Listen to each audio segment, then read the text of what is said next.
Let me see.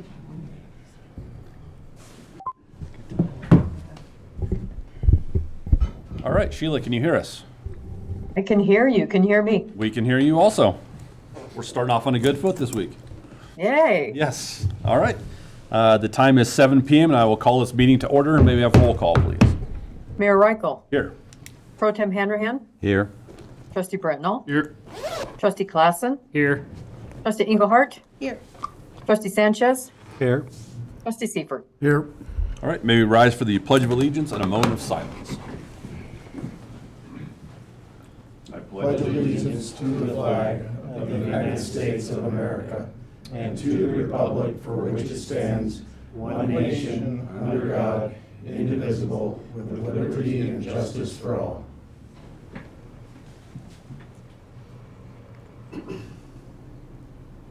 All right, be seated.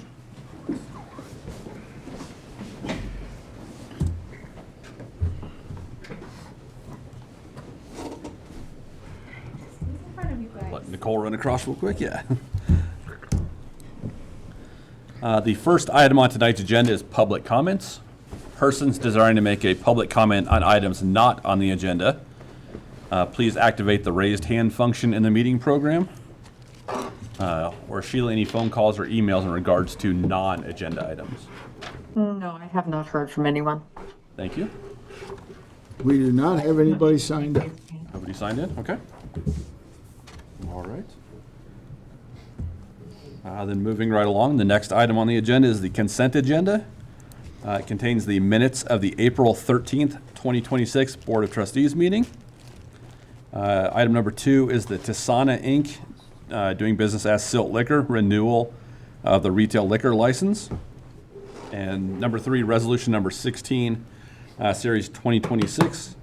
A resolution of the Board of Trustees accepting the grant award from the Garfield County Federal Mineral Lease District for the speed tables on Grand Avenue from Overo Boulevard to 16th Street and speed trailer projects for the town of Silt, Colorado. Anyone like to discuss any of those individually or make a motion? Mr. Mayor, make a motion to approve the consent agenda as presented. I'll second. Motion by Trustee Seifert to approve the consent agenda as presented, seconded by Trustee Engelhardt. All is in favor? Aye. All is opposed? Motion carries unanimously.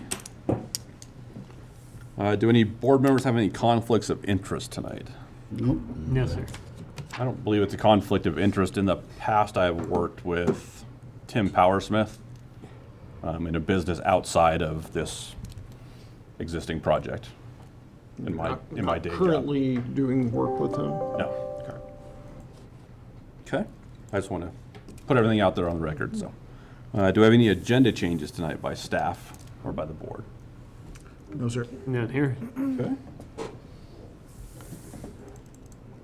Then next up is going to be resolution number 17, series 2026. A resolution of the Board of Trustees approving the termination for a subdivision improvement agreement for Silt Building LLC located at 401 Main Street. This is a public hearing, but I will turn it over to Attorney Sawyer. Thank you, Mr. Mayor. I don't know, do we have Tim Powersmith? Is he here? I've not met. Don't see him, no. Okay.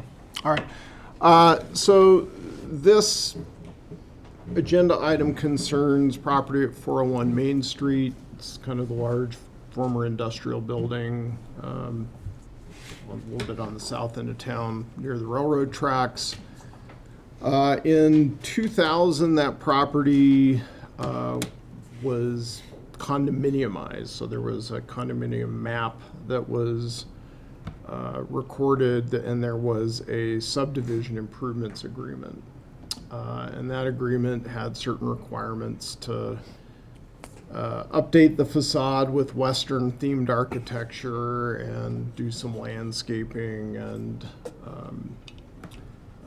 improve a sewer main and dedicate some property for right-of-way. Essentially, that proposal or that idea never took hold.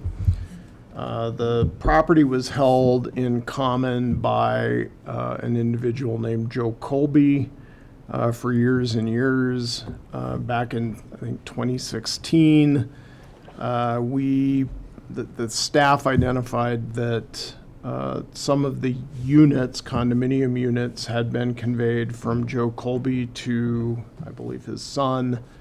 The way the SIA was set up, subdivision improvement agreement, was that various improvements tacked off of units having been conveyed to third parties.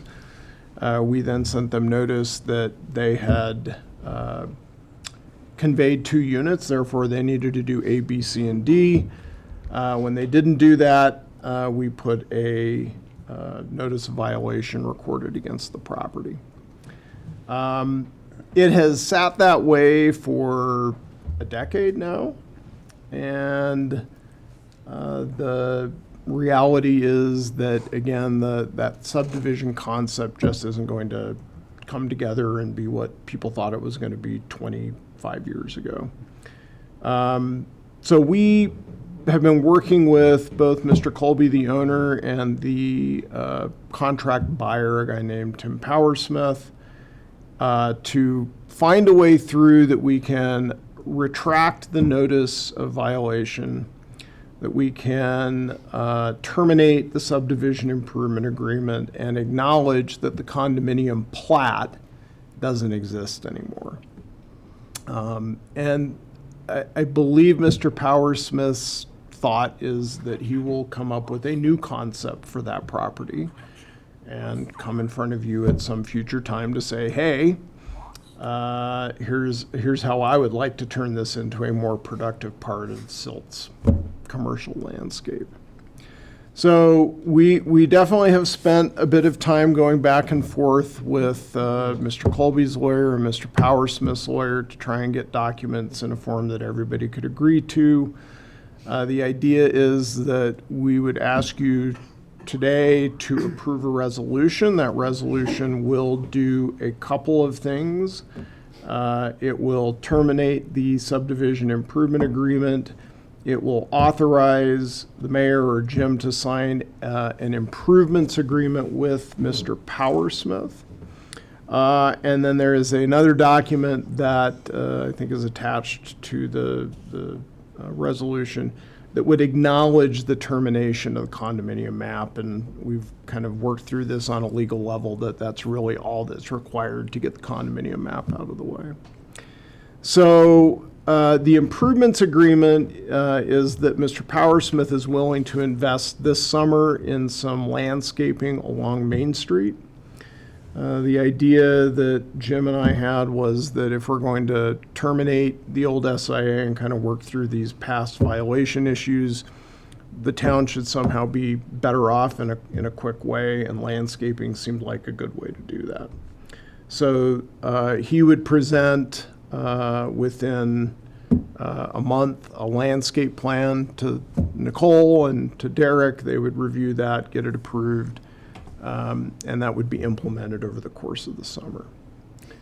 I think for the situation that, that property finds itself in, getting the building into new ownership with someone who's got some new ideas and new energy to turn it into something is a good idea.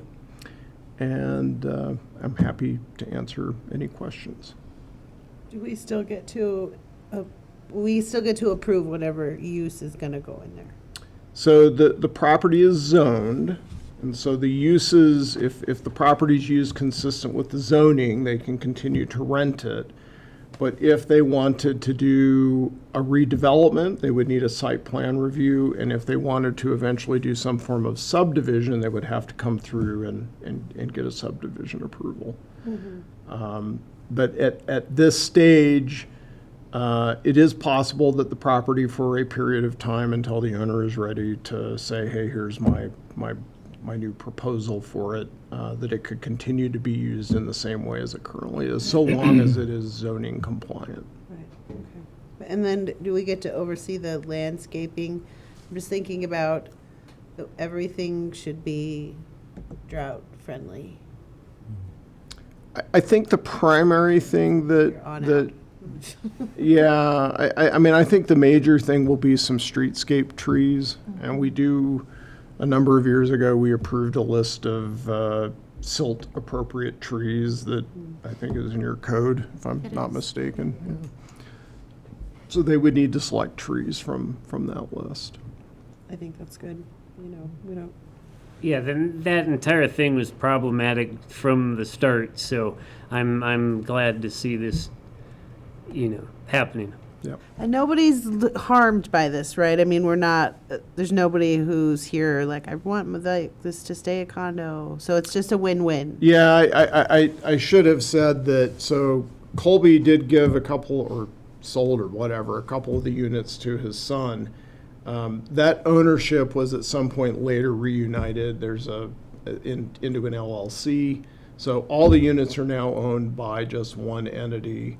There are leases out there, but the termination of the condominium does nothing to affect the leases. Right, okay. What are the penalties for a notice of violation? Like, what purpose does it serve? How does it compel the developer to make the changes they need to make?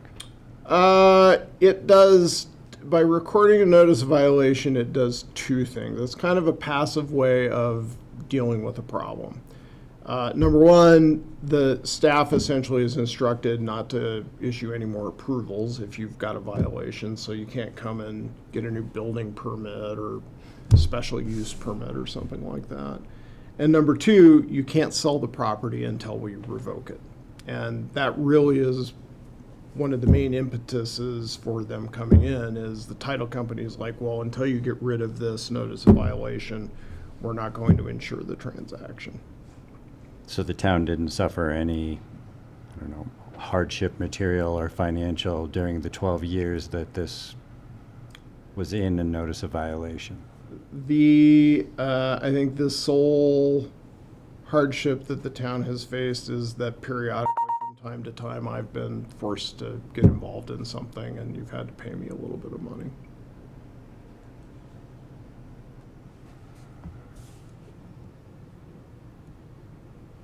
All right. Any other? Yeah, looking at the prior SIA, there's some components around security of Fifth Street improvements and some other pieces.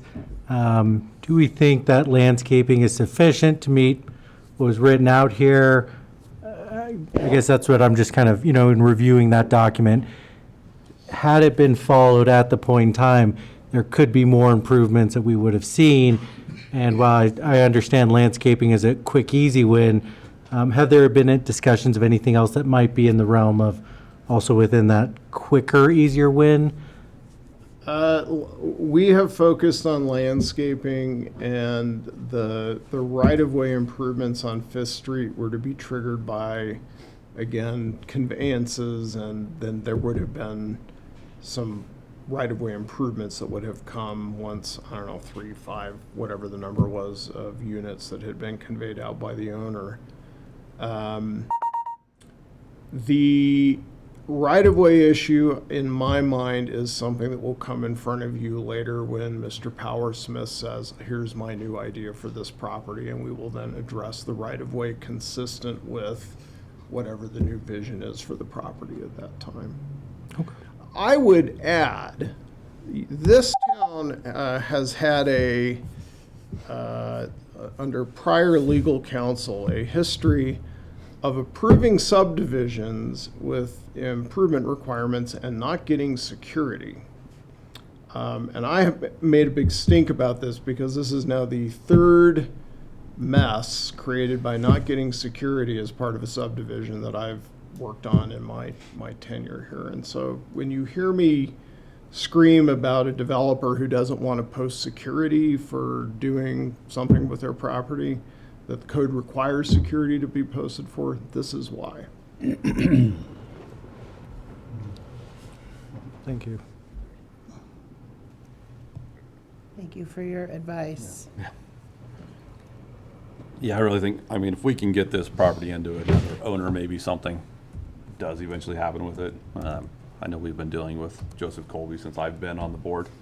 And the building looks the same besides a roof and some paint that got slapped on there recently. So I think it's a good thing to try and do what the town can to maybe kick this thing in the pants and get something else there.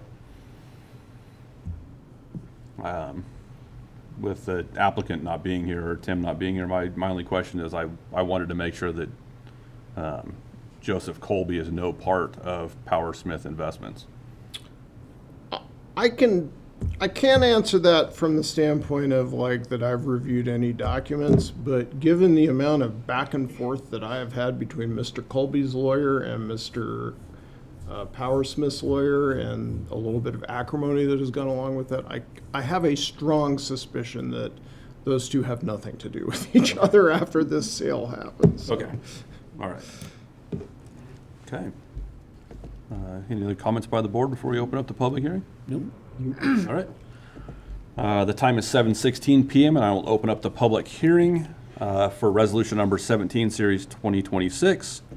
A resolution of the Board of Trustees approving the termination of the subdivision improvement agreement for Silt Building LLC located at 401 Main Street. Persons desiring to make a public comment on this agenda item, please activate the raised hand function in the meeting program. Or Sheila, any emails or phone calls in regards to this agenda item? No, sir, I've not heard from anyone. Okay, I do not show any raised hands, Mr. Mayor. thank you very much. Would anybody in the chambers like to speak to this agenda item? No? Okay. All right. Time is 7:17 p.m. I will close the public hearing and open up to further discussion by the board or a motion. Mr. Mayor, I'd like to make a motion to approve resolution number 17, series 2026 as presented. Second. All right. Motion by trustee Clausen to approve resolution number 17, series 2026 as presented. Seconded by trustee Seifert. All is in favor? Aye. All is opposed? Motion carries unanimously.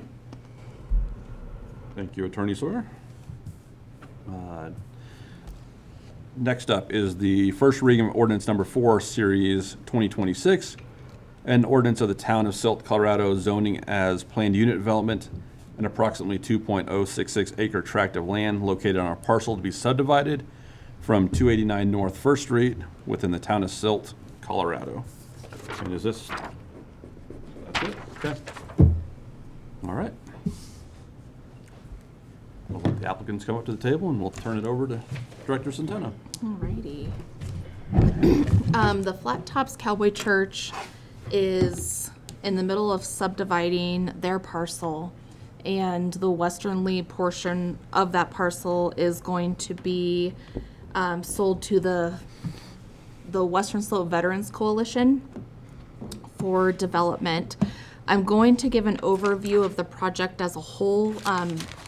The game plan is that tonight will be the first reading of the PUD ordinance for the Western Slope Veterans Coalition portion of the property, but I'm also gonna do the overview of the Flat Tops Cowboy Church subdivision portion. That'll come in front of the board on May 11th. During the second reading, it would be the resolution for approval of that as well as the SIA.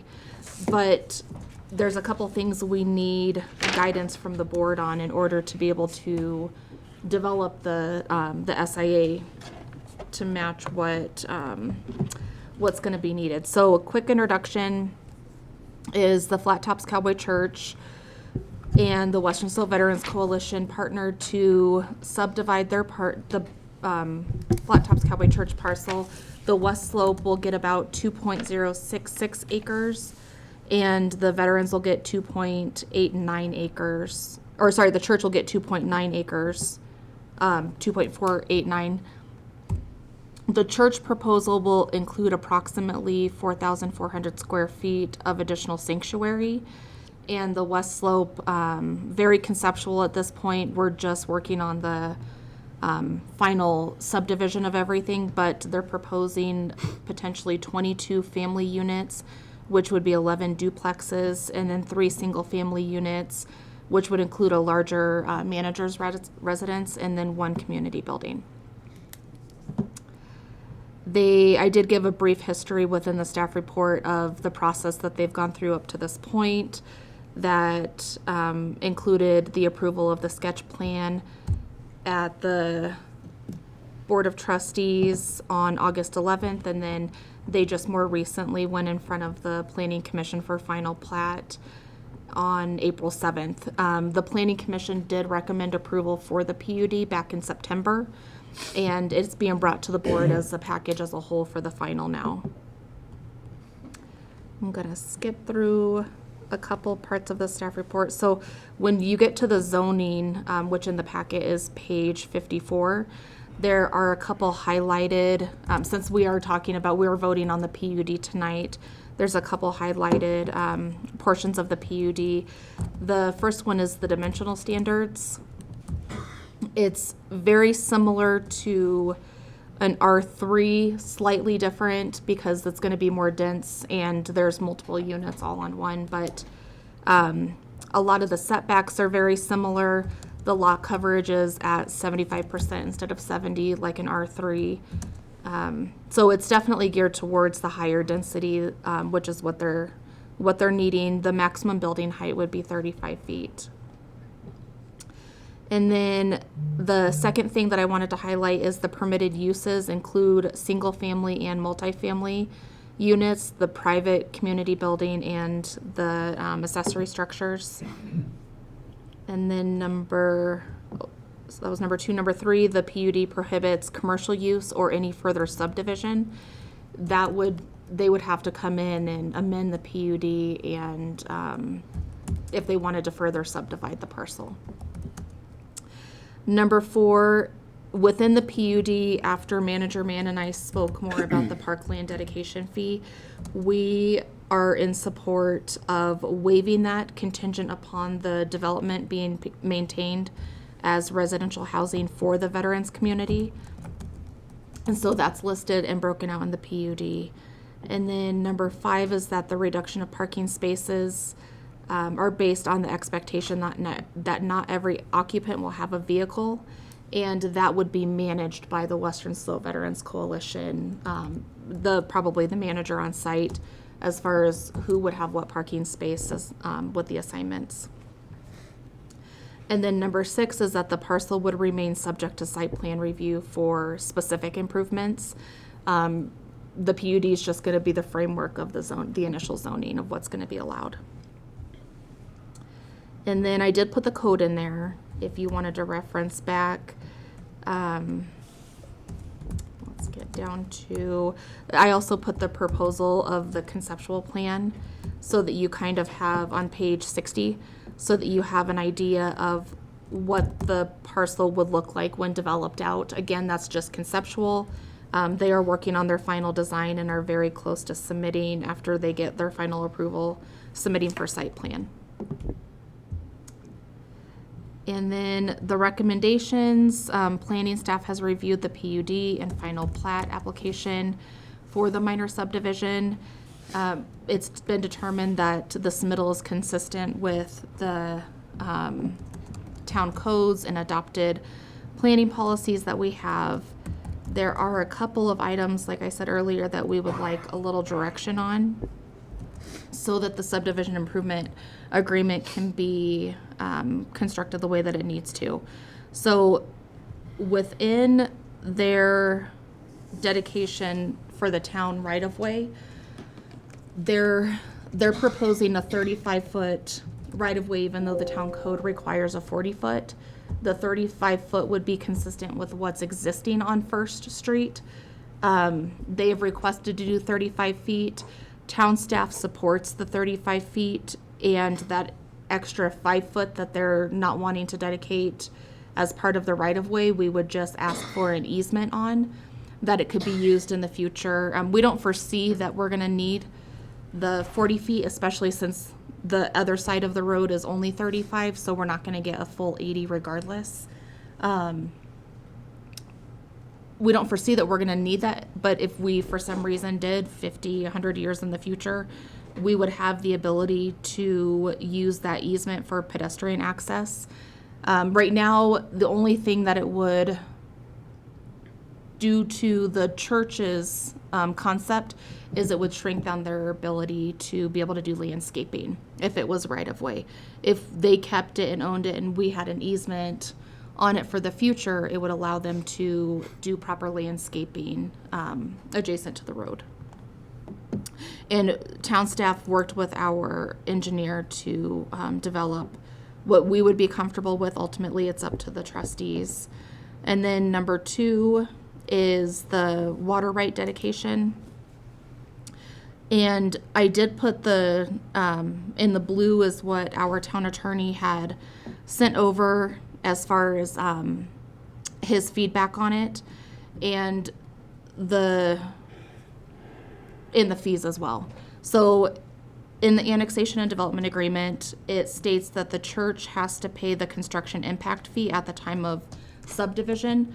I'm assuming that that happened back in 2009 because the church did not have the means to pay the construction impact fee at the time. And if they're subdividing, inevitably they're getting money for the parcel that they're subdividing off. Would be my guess is why the annexation and development agreement was written that way. It does specify that they are to pay the 2009 rate, not the rate at the time that it's subdivided.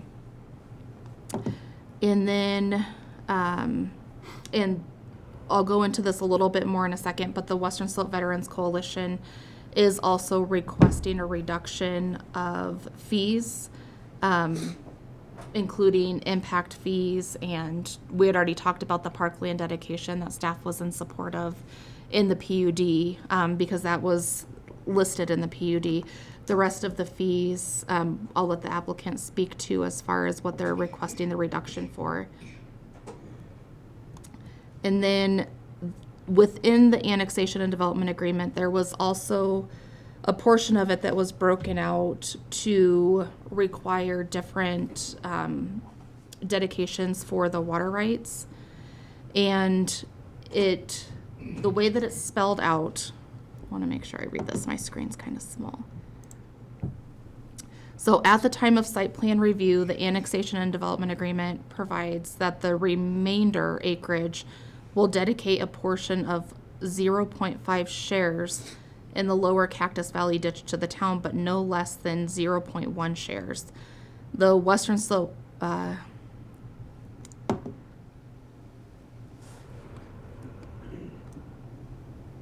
sorry. So I don't think I think our attorney's blurb didn't include all of it from the annexation and development agreement, but it is attached to the staff report as well. But it essentially says there's a portion that's going to stay with the church. There's a portion that's going to go to the remainder that's subdivided off, and then that remainder is who dedicates some of their portion to the town. And so the value of the 0.5 shares is approximately $11,000. What we had talked to the applicant about was if they wanted to dedicate all of that, then we could potentially, because the annexation and development agreement requires for them to attach to the town irrigation regardless. So it would make sense if we can work out something with the water right dedication that they would dedicate those shares to the town, and then the town would use that as part of their water right dedication. And then the applicant did ask for the fee reduction, which is attached to the staff report. Staff ultimately recommends approval for the planned unit development for the PUD zoning. And then staff also supports the continuation of the minor subdivision final plat and plan, because that will be voted on the May 11th meeting. They were public notice together, so we need to make sure we continue that one. 8 recommendations of approval that all representations made during the meeting are binding. Number 2 is that the applicant provides any requested documents, pays all fees. Number 3 is that the applicant receives the plan unit development, the subdivision improvement agreement, and the final plat approvals prior to recordation. Number 4 is that all referral agency comments are addressed and reflected by second reading. They are working on the engineering comments that were attached to the staff report, but some of those comments they can't put to fruition until they get guidance on the right-of-way requirement that the board is wanting for them. And then number 5 is that each tract will have a site plan review. Number 6 is that the removal of noxious weeds and replacement of noxious trees be completed. And the applicant is in agreement with that. The landscaping plan will be approved as part of the site plan. For the church, it'll be an amendment, but they are going to submit a new landscaping plan with their amendment. And I actually believe I got all of that today from them for their site plan amendment for the church. And then number 7 is that the fence requested by adjacent property owners be reviewed as part of the site plan and installed accordingly. And then number 8 is that this approval is not for construction. I did put 2 recommended motions. They will need to be done separately because they were, they're on the agenda separately. There is an ordinance that is attached for the PUD zoning in particular. And the PUD is attached as well. And on page 71 is the applicant's request for the reduction of fees. Outside of that, it's referral comments, and I'm happy to answer any questions that you might have. Otherwise, I know that the applicant would like to speak further. I guess I missed the part of the fence. I'm assuming it's going to be on the west side? Correct. Where Yes. is it going to be on where that existing fence is, or is it going to be what It side would of the be easement on the is it? property line. Property Yeah, line, on the yes. western property line. Okay. Yeah. Okay, so we're not going to have 2 fences, or is it? No, we'll replace the fences that are there. Yeah. Okay, the existing. Okay, Yeah. all right. Then that's what I was asking. Okay.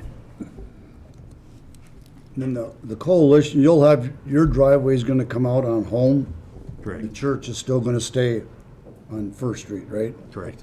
Okay. Okay. Any other questions, or do we want to hear from the applicant? Yeah. Okay. All right. We'll turn it over to you. We've been in front of you so many times, I think we all know the project inside and out now. Like I said, we're just working through the last few details with Nicole and Michael, and I think we're there. We had a few engineering issues that Yancey's addressed with Derek, so I don't want to beat it to death. So I think we're good, unless you guys had some specific questions for us. Well, I guess I saw the waiver of fees request, and the idea is just keep overall costs down. Yeah, right. Obviously, every applicant would like that and would benefit from that, but if it's benefiting the veterans, then I support it. Right, and So that's that's where- basically, as long, if that, it sounds like that's the intent. If that's what actually happens, So then I'm correct. happy So with that. Western Slope Veterans Coalition is a nonprofit, and obviously we're trying to fill a need in the community for veterans in need, right? The rising cost of housing is displacing veterans on Yeah. fixed incomes, so they're becoming homeless. So it's becoming a larger problem. So obviously, the cost of construction is our challenge. We're raising money, so we were just asked for some assistance in waiving, some or all of the fees, since it is a nonprofit and it serves the entire community. It'll serve the whole valley, Roaring Fork and Colorado River valleys. It'll be the only project. I think Montrose has one, and Longmont, and that's the only 2 others that we're aware of. Do you have an estimate on what the total of those fees would be? With all the fees combined, it's about $600,000. Fees in Silt are pretty high. How many fees? I'm sorry. Could you just run down a There's list impact of fees, development fees, sewer and water tap fees, permit fees.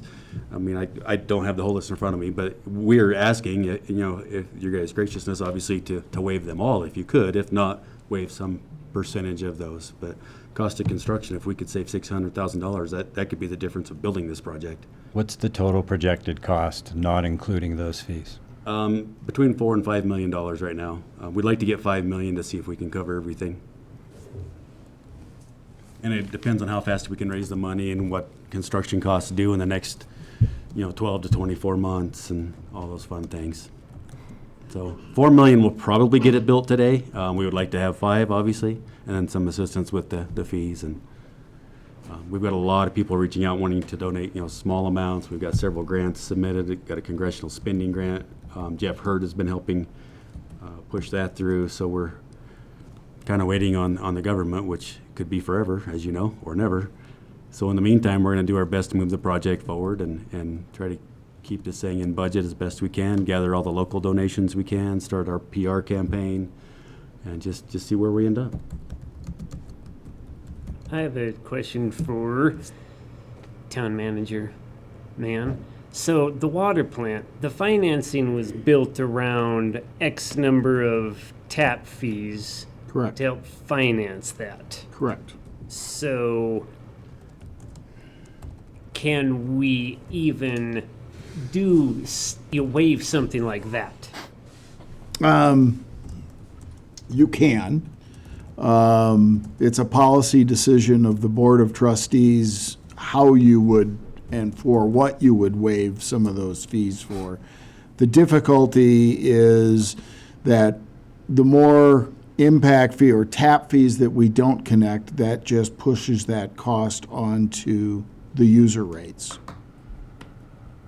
And so there's an impact there. Our rate structure, our rates are established that they float based upon what's happening so that we're generating enough cash to make our debt payments. Okay. So, I mean, it's a broader policy decision by the Board of Trustees of what fees you would be interested in either cutting a break, reducing, eliminating, and for what type of project. But we could we could potentially instruct our staff to negotiate those things thoughtfully. So for us, right? a few of them are kind of easy. So, for example, under the annexation agreement, it talks about that the veterans will receive half a share in the Lower Cactus Valley ditch. And only a fraction of that is going to be needed to irrigate the landscaping on the property, and you'll probably do that through the raw water irrigation system that the city has, or that the town has built out. That means that if they dedicate the full half share to the town, there's kind of some additional benefit that the town gets out of that. So we would automatically waive the raw water irrigation fees because they're providing raw water to the town to service their development. And then we would, or you can instruct us to negotiate some additional benefit in terms of like waiving tap fees, on the water side, because that all goes into one pot. And so we're getting some benefit. We could spread that around a little bit. And it's also pretty common for affordable housing type projects to have the fees waived by municipality. So you're not creating new territory here, if you're wondering. The other thing I'd like to address real quick is that water right, that half share. We actually think the original development agreement is backwards, because if you look at the site plan, the church parcel, the one that doesn't get to keep the water, actually has all of the green space and all the area that needs to be irrigated. We think they need the water, and as the Veterans Coalition, we were just going to dedicate that back to the church. So if we lose that, then we got to figure out how to water that. So that was kind of new hearing that we were going to give it. We thought we were going to give 1/10 of the share before tonight, so half share's a little different. So we just figured the development agreement was a mistake in 2009. We would just go ahead and take receipt of it and then just give it back to the church since they're working with us on the property so that they could keep all that landscape area irrigated. So we would have to work through that with staff and figure out, I guess, how much water the church keeps, how much the veterans keep. The veterans don't need much because we're going to do some, plantings around the buildings and some xeriscaping. So we really don't. The 1/10 of a share would probably work for us, but the church definitely needs a substantial amount of water. I guess that's going to be a negotiation. Does that all go to the town? And obviously, Pastor Jeff would have to weigh in on the church side. But I know they would like to keep that water and just irrigate out of the ditch since they're already using it and have irrigation in place. Well, and I think that's just an option. It was Right. just an option Yeah. to, because the annexation and development agreement already dictates what has to be dedicated to the town and what's not. So it was just an option that if they wanted to dedicate more, then it could be additional, it could be credited to other things. that it could be credited to their other water rights. How about this, if we finish our landscape site plan, because we're working on that now, if we get the calculation how much water we need, what if we did some percentage between the 10th and whatever is additional, then we would dedicate to the town if it's not needed? Does that work? Is that fair? On a larger scale, I agree with Trustee Engelhardt. I think this is a textbook good use case for reducing or waiving some of these fees, but it's difficult to make a decision specifically about this project without knowing what the fees are at some level of detail, because fee one of X may be 50% off, another one we may be able to waive entirely, another one we may not be able to. So it's difficult to make the decision without seeing the details. Can we instruct staff to provide those details at a future meeting, and then we can make that decision? It's actually on your website. We can pull it up if you want. But as it applies to you But in is this it specific to this project? Yeah. So we did a rough calculation, and it was about $600,000. But again, there are certain ones we may Right. be willing to waive, others not. Some we may be willing to reduce. Correct. So it would be helpful to have that Yeah. available as we're having the discussion. So did you and Yancy talk about the 0.6 versus the 1? Are you gonna do individual meters? We have Or not talked about master that yet. meter? We figured we'd address that at site plan review Okay, on the EQR. So I think if it's a substantial savings, and a little bit will depend on if they waive the fees or not, we would obviously redesign for a central meter if we had to, okay. a master meter, but.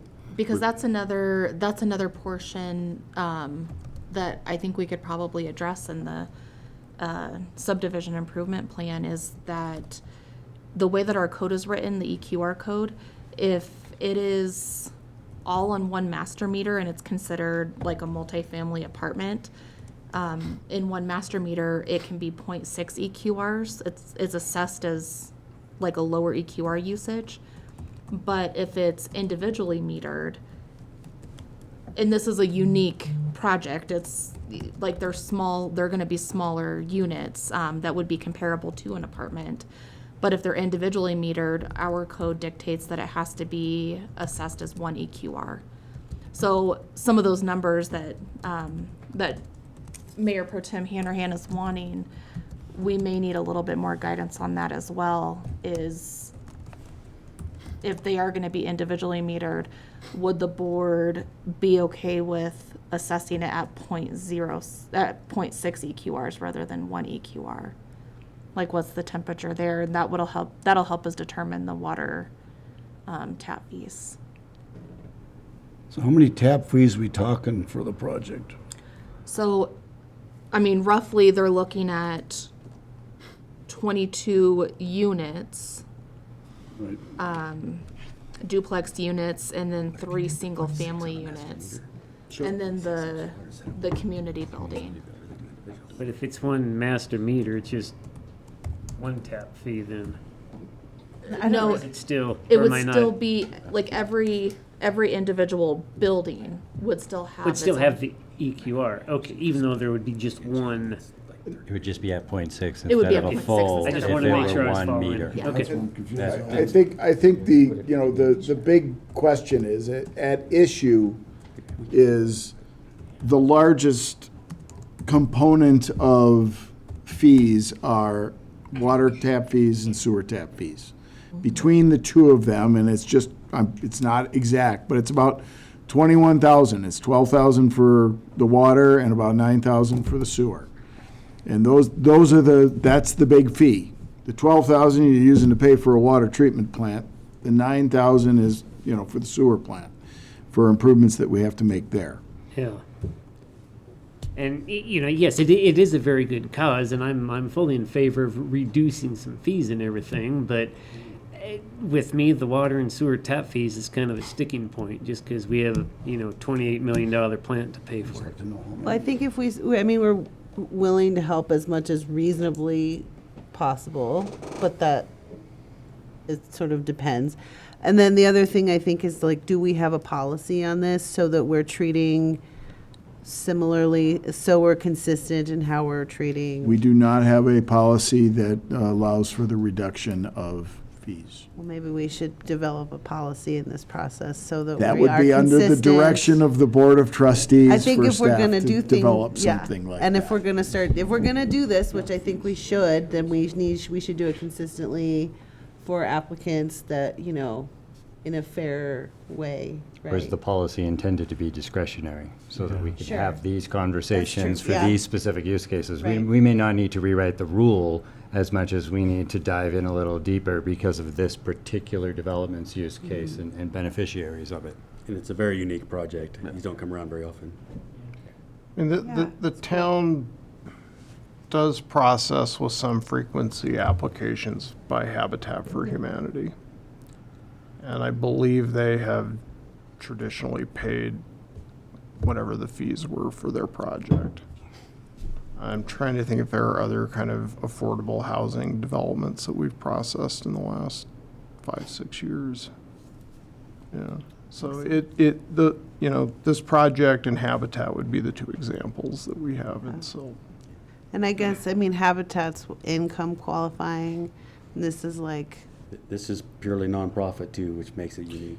and it's veterans, which is like additional. I will tell you that on May 11th, you would have had it earlier this evening, except for a long agenda tonight, but our discussion on the 11th for the work session will be on impact fees. That'll be a big component of it, so. But, because we still need them to function, right? So we need them to a certain extent. But In 15 minutes, I'm going to show you a project with 198 units and 4 commercial pads. Right. So those kind of projects will bring you revenue for your sewer and water Yeah. plant, right? And I'm not saying no, you know what I mean? I'm Yeah, I'm yeah. just trying to kind of flesh Just to this put it out. into context, Yeah, there's a lot absolutely. of private development coming down the pipes. This is unique, it's small, it's isolated, probably a once in a generation thing. I think this is really cool. So however we, you know, And we're hoping to be able to pull it off. I mean, at the end of the day, we still have to be able to build it, so Right. your help will go a long ways towards that, obviously. So if we approve this resolution, what we decide against fees, it's not set in stone tonight, is it? I mean, it's not. This is zoning. Yeah, this is You- zoning, You're not on fees. first reading, you would be approving Would the be, PUD okay. for this property. At the next meeting, Read we my will be mind, just bringing gonna back to stack you the zoning for second reading, the subdivision plat, and a subdivision improvement agreement. And that document would contain provisions related to fees. So that will be, but we are trying to gauge your sentiment so that we can go get that done and not have to continue it another time to get your feedback next time. So, well, I think I talked enough. I've got 2 questions. What would be the maximum density that someone could develop on 2.066 acres? With the way that the PUD is currently written? Yeah. 28 units. Okay. Well, no, I mean on any parcel. If we had we're zoning this to R This is being zoned to a PUD. PUD, okay. Yeah. So that would be.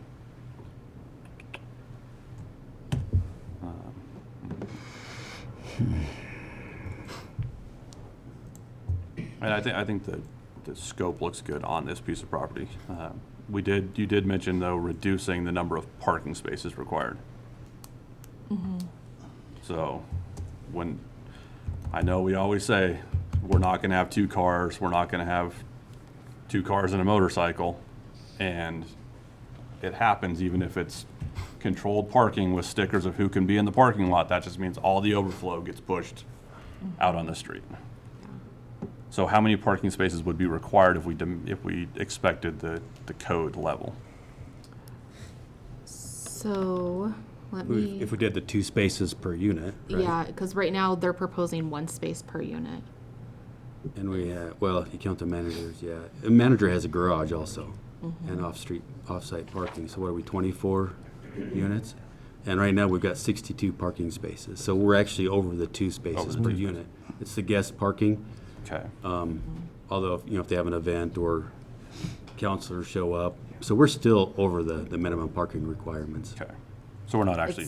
It's the community building, like Yeah. the square footage of the community building, but it's not open to the public. Right. So it's hard to use our metrics Right. for a community space that's not actually open to the public. Oh, right, there will be. Most of the there- people there might be using the events community that- building are already parking in their personal parking spaces Yeah. that are already there. Yeah, or if it is a community event or something happens there, it's a park on the street, just like you do if a park gets overfilled. Yeah. But I want to make sure that daily we're not forcing Yes. cars onto the street. Well, and we've got obviously a unique relationship with the church next door as well. So if they're not having service, we can use that for overflow for the event. And likewise, if on Sunday they need a little more parking, this whole 20-some spaces on the east side of the Veterans Project would be overflow parking Okay. for them as well, so. I know you don't count those technically, but that's It's how we envision it would work. envision it. Yeah. Okay, and then the fence on the west side. So are you going to remove everybody's fence that's partially built and put a whole new? Brand-new fence down the entire west property line. Okay, That way it's all uniform. We'll probably make the nice side on our side, but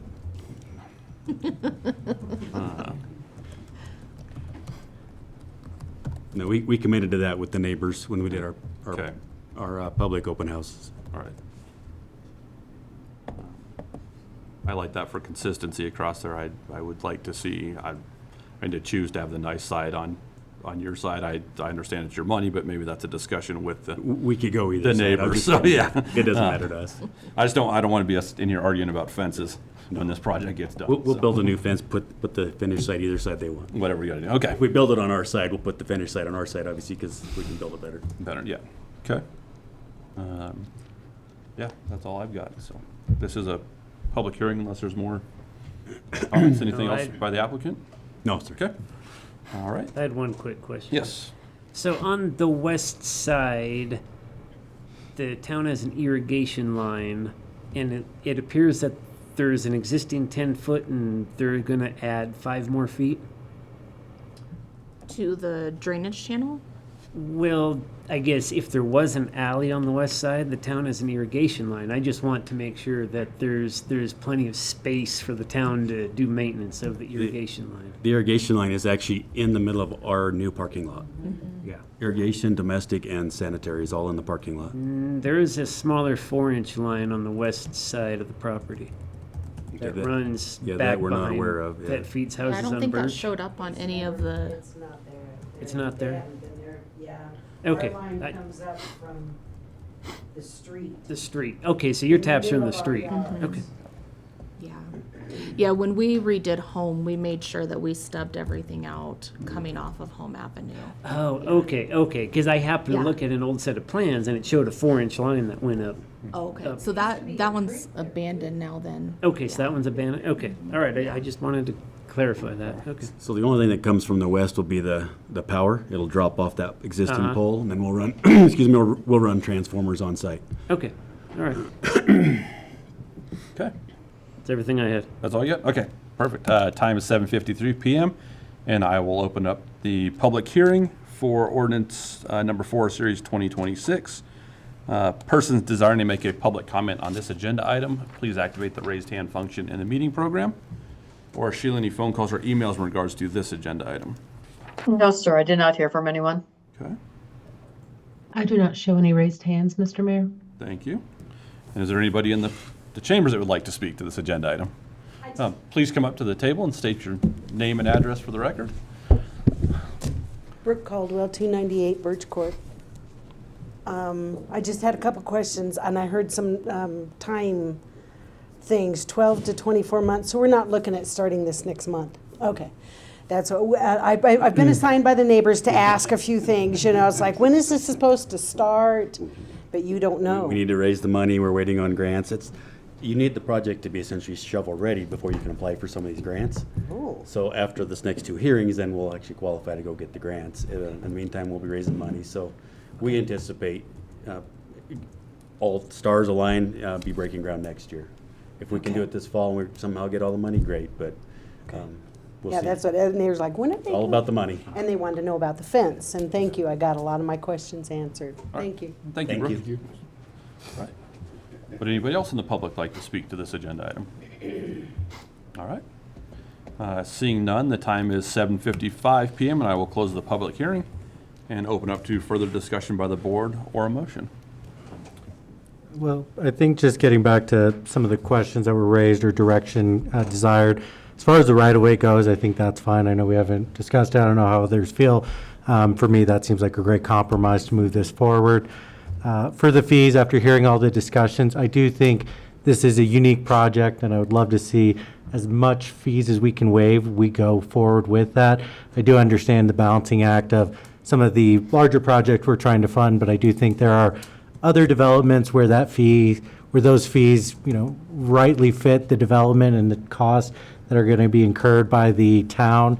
But this feels like an opportunity where we can hopefully all flex and give, as much opportunity for this project to move forward. So that would be my sentiment is, as much as we can waive, I would love to see that. I think it's a great project. Really excited to see it. It's great to hear that we might be one of the only ones in the valley here that are, looking at something like this. And so it feels like a win-win across the board. And yeah, I'd like for the town to do our part as well in being a partner in this to trying to see it come to fruition. So. Okay. Mr. Mayor, I'll make a motion to approve ordinance number 4, series 2026 as presented, in addition to the comments and follow-up for town staff presented here tonight. Second. Okay. We have a motion by Mayor Pro Tem to approve the first reading of ordinance number 4, series 2026, as presented with the comments for staff to follow up. Seconded by Trustee Britnall. All's in favor? Aye. All's opposed? Motion carries unanimously. Thank you. Appreciate your help. Thank you, guys. Thanks to staff as well. Nicole and Jim have been great. And Michael, one motion. Oh, yeah, is there a second motion on that? Oh, yeah, we got to do. Yeah, we have the resolution as well. Yeah, I assumed we had to do that one separate. Yeah, we do. Yeah. I do the 7th. Yeah. You guys have its own public hearing and everything too. But it's being continued. Yeah, she's done, yeah. Good call. Mr. Mayor, I move to continue resolution number 18, series 2026, until the Board of Trustees meeting on May the 11th, 2026, Can you add extending the public hearing to that? and extending the public hearing to that date as well. Okay. I'll second. All right. Motion by Mayor Pro Tem to continue resolution number 18, series 2026, to the May 11th, 2026 meeting, including the public hearing. That was seconded by Trustee Clausen. All's in favor? Aye. All's opposed? Motion carries unanimously. Nice. All right. Okay. Thank you very much. Thank you. Thank you all. Thank you guys again. One of you gets to go, one of you gets to stay, right? I get to stay. Yep. I get to leave. Nancy gets to go home.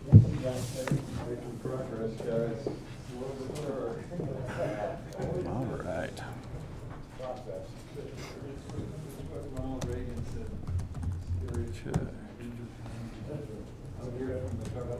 Okay. I'll find it in a second. All right. Thank you. Next item on the agenda is resolution number 20, series 2026. A resolution of the town of Silt, Colorado, approving a major subdivision preliminary plan for a property known as Parcel A of the second amended Keithley subdivision, referred to as Riverview within the town of Silt, Garfield County, state of Colorado. I will turn this back over to Director Centeno.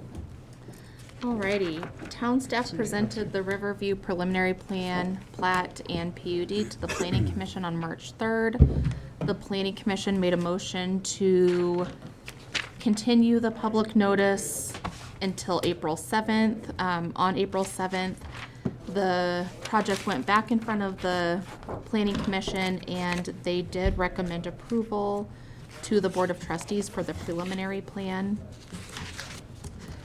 I did not attach as many documents to this application because there are 1,501 pages to the submittal. And so there is a link with embedded in the You staff lost one. report. It was.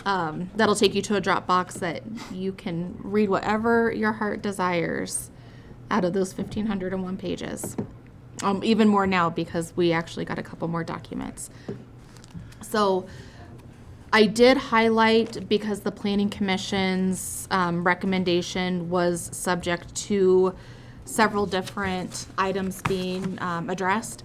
And so I did highlight within the staff report starting on page 99 of the packet, that everything in blue is the update, and then everything that was in the black that's numbered out is what was still needing to be provided. So consistent density, the applicant took care of that.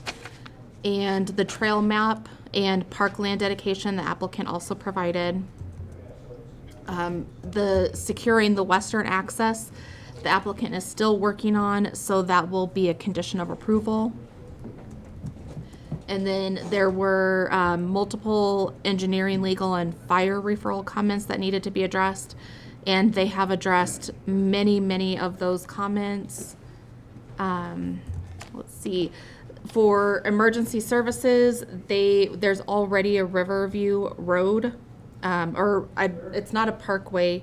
I don't think it's a road either. Maybe it's Boulevard, Riverview Boulevard, but it was too close. It's in Newcastle, so it was too close and too consistently named that they wanted it to be named something different. And so the applicant switched the name of their parkway to Island View Parkway. The subdivision will remain Riverview.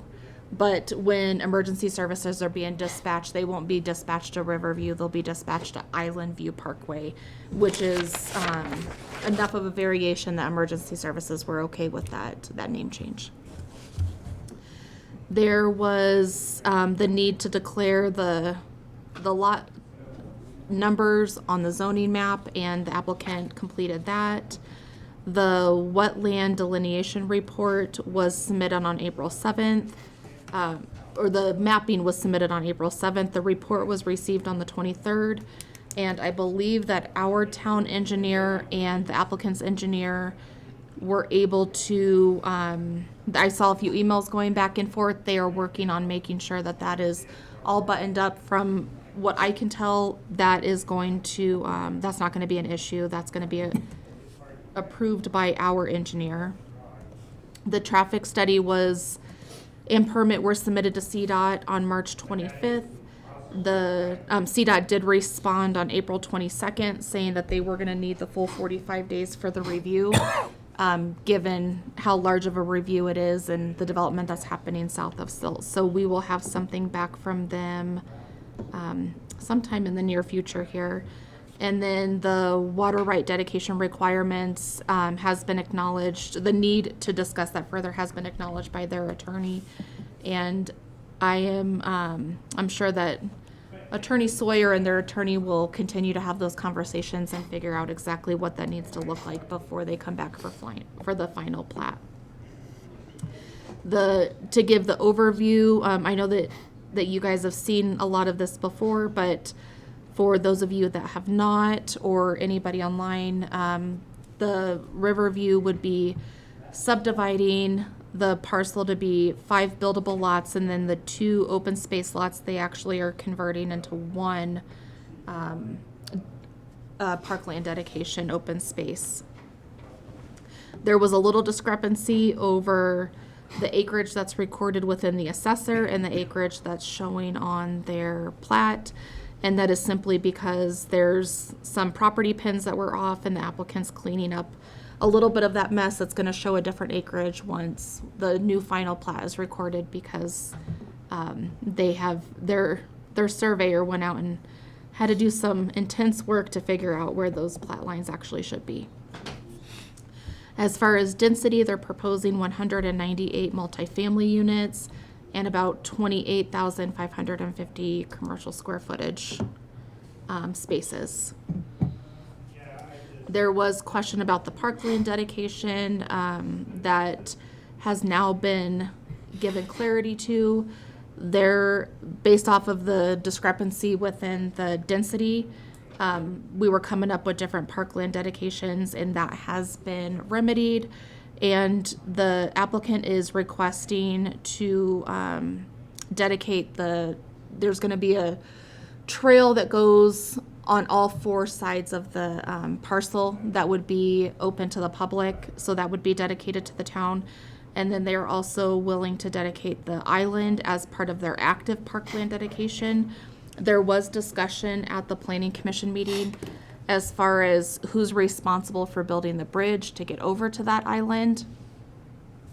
Town staff supports or recommends that the applicant be responsible for designing and constructing the bridge, as that would be the means to access for their active parkland dedication. So the Board of Trustees, it would be great if you all could weigh in on that as well and make sure that you are on the same page there with their active parkland dedication and the means of access to it. And then we went over, they do comply for the, sorry, I feel like I'm gonna lose my voice. They have submitted the CEDA application like we previously talked about. I did put on there what our requirements are for parking and what they are providing. They would have some parking, some of the overflow parking within the commercial lots, and the zoning within the PUD would allow that to take place. We want to make sure that it's reflected appropriately, and the applicant did say that they would put together they had called it a business district association. We noted it in here as a property owner association, just so that it covers all of the properties, not just the business portion of it. But they would manage the parking within their own association. And then the location is there, as well as all of the code requirements. I did do, the initial red was for P&Z. The blue was the second submittal where they had actually come into compliance with quite a few of the items, everything that we've already discussed, so I'm not going to go through it again. And everything was public notice the way that it needed to be.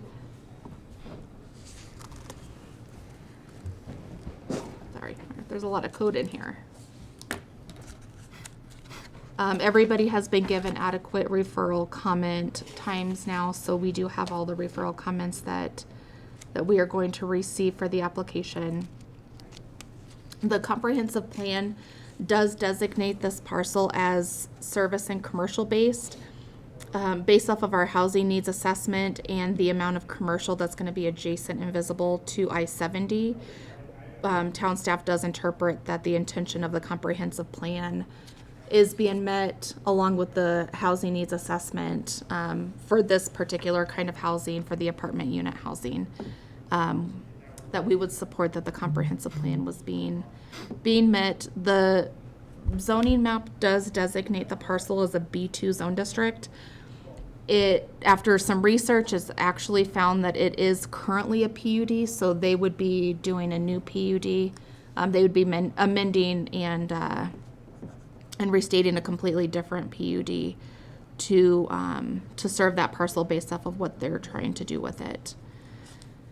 And town staff and the applicant and applicable referral agencies have coordinated a lot over the past 4 weeks.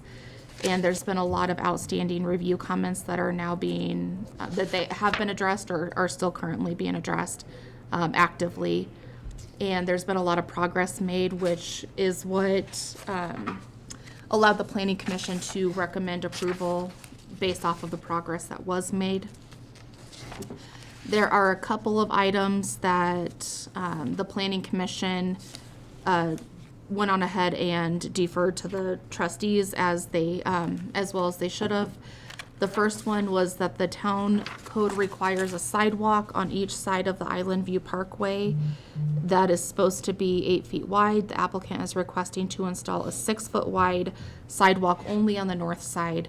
The Planning Commission did support this request, as did the town staff and our town engineer. Mainly because this is not going to be a throughway. There's a trail system all the way around the property. Chances that anybody is going to actually go, like, it's going to be less likely that people are going to go halfway through, go through the parkway and then come back out. If they're coming down the trail system, they're probably heading towards the river or heading towards the road. So we don't foresee that it's going to be a minimal routing sidewalk that's going to cut through the actual development itself. So the Board of Trustees, if you could weigh in on that. And then the second one is that the standard trail width is 10 feet as depicted in the Lova Trail adoption. The applicant is requesting an 8-foot trail. And again, the Planning Commission and town staff are in overall support of this as it matches what's existing out there. And then number 3 is that I had briefly talked about it, that the island is being dedicated as active parkland. And if the board is in agreement that the active parkland can be fulfilled by the dedication of the island, who's responsible for access? Access being building a bridge. Yeah, designing and then building the bridge. And at what point does that need to happen? Does it happen before the first building CO? Does it happen prior to, during infrastructure? What is the timing? And then I did put recommendations of approval. They are pretty detailed, mainly because it's going to help the applicant and town staff stay on the right path as being able to track the progress that's being made. Number 1 is that everything spoken during the meeting presented is binding. Number 2 is that the applicant pays all the fees. Number 3 is that the referral agency comments are addressed prior to final submittal. And I did break down the couple engineering and fire and legal comments that are also in their referral comments that are attached to the staff report. I just did a quick blurb on what exactly that entails, as well as needing to meet the CDOT referral comments when they are available. And then number 4 is that the western lot line access be secured by the time of final plat application. Any necessary easements on the Holiday Inn property will be secured, and that if the western lot line access or Holiday Inn easement cannot be obtained, the applicant will obtain an amendment to the preliminary plan approval. And then number 5 is that the landscaping and path plan be completed and submitted for be reviewed by final plat and plan. Number 6 is that all access roads, internal road improvements, and lift stations remain private. The town shall not assume construction, ownership, or maintenance responsibilities for such improvements. Number 7 is that the wetland delineation report, including noxious weeds, be completed and submitted to the town for review, which they have already done last week. So that review was underway. And then number 8 is that there will be a property owner association to address items such as parking and maintenance. Number 9 is that all the lots require a separate site plan review. And then number 10 is that this approval would not be for construction. There is a recommended motion. This preliminary plan will be Resolution 20, Series 2026. And I'm happy to answer any questions that you might have. Otherwise, I'm sure the applicant would be more than willing to answer questions as well. Okay. Thank you very much. That was a lot. It is a lot. Yes, thank you. Any questions? No, I just have, the one about parking. So, so in essence, you're asking for a reduction in parking. No. No. Well, if you're asking to have some of the residential use the commercial parking spaces, in essence, you're asking to reduce parking. Do you want us to speak now or wait until? I'm fine to get an answer as we go through. Yeah. So we worked on this from the beginning. One of our purposes here was to create covered parking for all the units and storage that's not inside the building with people banging up the buildings with bikes and kayaks, and we are right next to the river. So there is additional land available within the and we could pull the plan up, I think you all have seen it before. When it was approved as sketch plan, we demonstrated the areas within the commercial lots that are available that exceed what the commercial needs are. And this was a site planning issue so that we could take care of snow, covered parking, storage, etc. So we will dedicate those spaces for overflow residential parking. So it won't be amorphous. We've got a dedicated area. I think if we pulled it up, and I didn't. Nicole, can you let me share a screen? Or Sheila? John's I was got gonna say it would it. have to be Sheila. I can pull it up if you let me share my We'll screen. pull it up and show you I don't things. think they gotta let me share. I didn't bring the 1,500 pages with me, so. Well, and on page He's 128. I did. Huh? It's what? Page what? 128 has the actual 128. plat, because the parking will ultimately be addressed in the PUD, Right. which will come back to the Board Yeah. of Trustees when they submit for final. Yeah, I just wanted clarification of Yeah. that. Yep. So what page is that again? Well, the plat is on 128. Were you trying to pull up Yeah. the plan? Sheila, if you allow screen sharing, I can pull. I think she's got it pulled up there. Does that work for you? No. I've got a better one. Okay, I'll stop my screen and you can put yours up.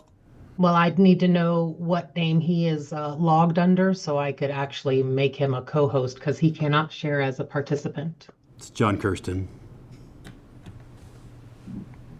Did you hear that, Amy? I did. We are at 1502 now, right? Not 1501 on the number of pages. Probably. You find it? Oh, they won't let me share yet. It's working. We'll get there.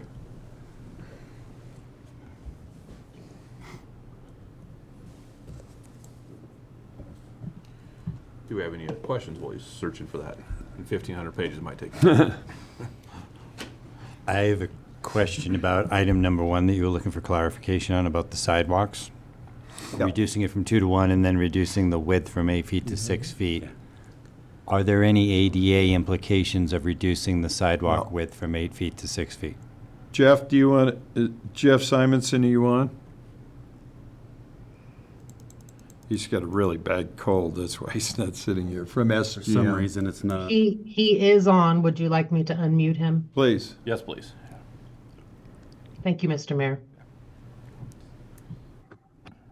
Okay, yeah, I am on. The intent is very certainly to meet the ADA requirements. How come it's not coming up? Thanks. It's not coming up. No. My screen, I can see it, but it's still blank up there. Try sharing. What about the again. colored one that shows all, Yeah, well, I've got them, but it's not showing up on their screens for some reason. not this one, the actual Yeah. colored one we have with Yep. all the buildings? I know, but it's, she still has to Okay. fix the So what do technical you side need of her to it. do? Not sure. I've allowed you to share your screen, so Yeah. there's nothing on my side that I can do to. Don't we love all this?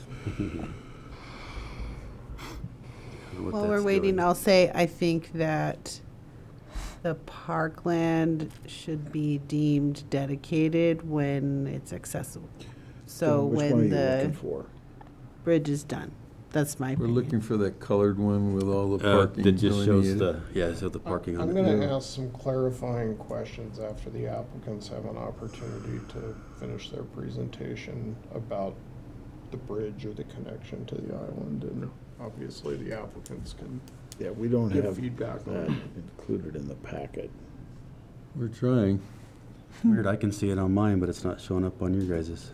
Well, at any rate, if you look at the commercial lots, we've dedicated specific areas within each of the 4 commercial lots for additional residential parking. In particular, show it on there, on the east side, there's an entire row effectively next to the access that goes down to the Holiday Inn, goes here and goes to the town's remaining part of the wastewater, which was the north half of it. And you got it? Yeah, there it It's is. still not pulling up. That's the Can rendering. can we show, can she see it to show it? Can you drag it off like it's a multiple screen, off to the side of your screen and see if it shows up? He's the guy that. I've been up here a dozen times in the last year, and it works every It time. works every time. Not But at any rate, we tonight. we have demonstrated that with the planning commission, and discussed it in some detail with them, and obviously with staff. And the purpose being in, that one doesn't really give you a feel for it. Are the engineered plans in there? No. Well, you can pop might be the able to one that email it we to her real had quick. there that you were just looking at on this screen. What about, That's the what about lots. the other one? Yeah, but the lots don't show it. It's further up. You just had it open a minute ago. John, if you want to email it to me, I can try it. Yeah, let me find which one. That's It's the one that I one, need. that one. Well, no, that doesn't have the color. That's the parking. Yeah, there it Yeah. is. Can you put that It's up? 05 in the Google Drive if you Okay. want to just grab that. Yeah. Okay, it's my number 05. Everybody's coordinating.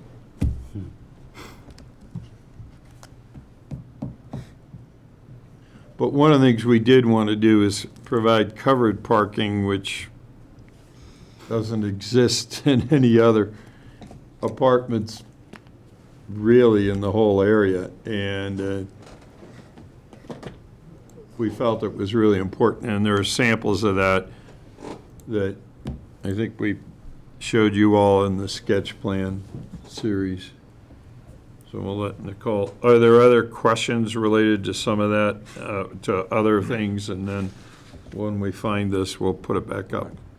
I just have a quick comment about item number 2, the standard trail width. Yep. I'd like to see that stay at 10 feet. I don't think it's hard to imagine these trails are going to get more and more used. Not maybe in a year or 2 years or 5 years, but in the longer scope of So time. we did 8 because we're matching the trail that's already existing out there. So the trail, there's a Along trail the along Holiday Inn. Holiday Inn Express. On the Holiday Inn. There's a trail on each side, so we were just matching what was there. Going north-south. No, east-west. East-west, West along of the river. southern Along edge. the river and along the frontage road. And that's already 8 feet. 8 feet, So they were granted an exemption. I'm not sure that Do that at 8 feet. an exemption was granted when that was approved. That was approved. It was continue until apprehended. Well, no, it was, just, 8 feet was the it was rule then. done before the Love a Trail document was approved. Then I would go back to the idea that if the standard width is 10 feet, then it should be that.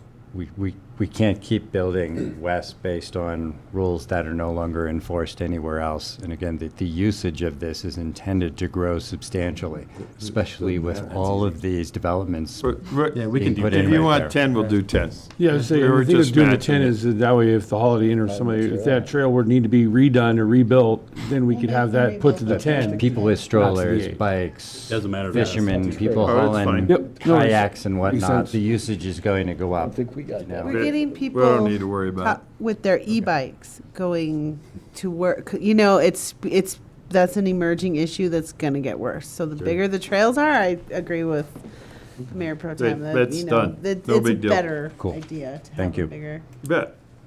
Yeah, the Rio Grande We'll Trail still is, keep is a great example Trying of to that. make- I Nicole's frequently run into working on it. traffic jams of non-motorized vehicles on that trail, and it's probably much wider than 10 feet. Just a lot of people on A it. lot of people, yeah. Okay. No, good idea.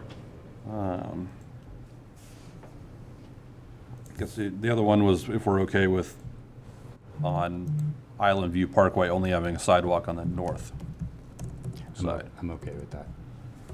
I'm also okay with that. Yeah, given the structure of the development overall, it makes practical sense. I Nice if we could- I would like to see it 8 feet instead of 6 feet, though. Just that same thing with you get an e-bike and a person standing there. 6 feet's pretty close to be. Jeff, can you make that Advise, I fit? I agree. Okay. John, number 5 for me is a title. Oh, shoot, really? Oh. Can you hear me, Jeff? Yeah, it will be difficult to get the 8 feet to work and have any kind of landscaping in there. Again, one of the things that we need to, probably clarify is that the river trail, which is meant to be the Lova Trail pathway, is at 10 feet, and that's what it's proposed at. Is that good, John? I'm gonna email What's you another the one? parking one. Hang on, it's loading slow. There's a colored one. Yeah, the purpose behind that, I mean, can we do it that you're gonna eliminate the landscaping on the north side? That's the challenge. That's very tight, the distance, because the frontage road, CDOT took a lot of what would have been natural part of this property in, so they own and control the river frontage road as it's known.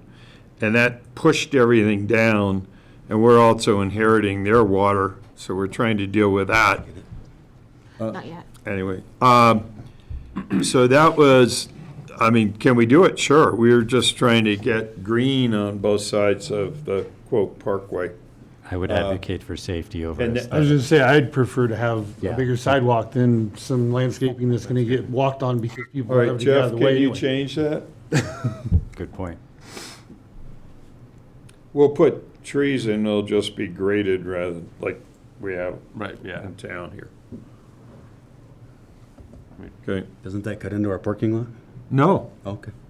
no, all we're doing is eliminating green. Those sidewalks are going to be an essential mechanism for people to get around on foot, Yeah. bike, Did that work? carrying I their didn't gear get to any the email. water. I emailed 2 different emails. I have one. Anyway, It's the trail one. I'm sorry, go ahead. I have Jay Poston that has raised their hand several times. I don't know if they're with your party. Who's that? Jevin. That's Jevin, Oh, Poston. Jevin, yeah, He's my associate with SGM. Okay, if we can go ahead and unmute him also, please. Hi, thanks. Yeah, Jevin Poston, SGM. I was first raising my hand to I think Jeff already clarified that the trail along the river is already 10 feet wide. It's only the sidewalk up along the CDOT frontage road that's 8 feet wide. And then to widen the 6-foot sidewalk through the middle of the development to 8 feet, we would be backed right up from the curb on the road to the curb in the parking lot, and they're different elevations, so there would have to be like a wall built along there. So it's not really all that easy to change that one on the inside from 6 to 8. But we do have a 10-foot path on one side, an 8-foot path on the other side, and then 8-foot paths on the east and the west of the property. So we do have a significant amount of trails to get around and through the site. So if you look on the west side, it's kind of brown, but that trail goes down south to where you see the island in the river, and then that turns east all the way to the other end, okay, of the property. And then the trail will go back up to the north. This was an earlier plan, doesn't show it, but Go to the. we've engineered it all, and that sidewalk trail goes north all the way to the frontage road. Yeah, if you look at page 130 of the agenda, you can see all the trails out, with all the widths and how they fit in there currently. Believe me, the amount of engineering on this project is dramatic. So what we've done is created a loop around the property. All 4 sides have trail. So the amount of, quote, sidewalk use between we'll go back to it. Pull it up and Okay. see. Sidewalk use along the, quote, parkway is really de minimis because people aren't going to have, there's the trail plan, so you can see on the east side how it comes up, the pink, and then it goes up, and then there's the trail along the frontage road, which, by the way, matches over to the town property to the east, and then goes across, and that's the underpass under I-70, and then that goes back and we'll hook up. We've been talking with CDOT and with Camp Colorado. We'll go east that way. So really, and the main trail you can see on the west side and the far left of that comes down and hooks in. So really, the center one is frankly people going from their cars to something else. There's not a lot of compelling reasons for people to go along there. I would say I'm supportive of what it looks like Cunningham Parkway, as it's named, being 6 feet, because I understand what you're saying, that the trail around the property is where most of the public would be utilizing, and that looks like it's either 10 or 8 feet along river frontage. I mean, I understand why. I would like the green space, and I think in this area it makes sense, because I don't think it detracts from safety, whereas it looks like in all the other areas, that expansion allows for, the multiple users that might be passing by. So for me, I think that makes sense now, seeing exactly the sections we're talking about. It sounded like it was a little confusing if it was the river frontage road trail or the river trail, but this looks like it's just specific to the Cunningham Parkway section. I would be fine with Island 6 View. feet there. Island View, okay. I like Cunningham Parkway better. Yeah, I was just reading what I've got here, but yeah.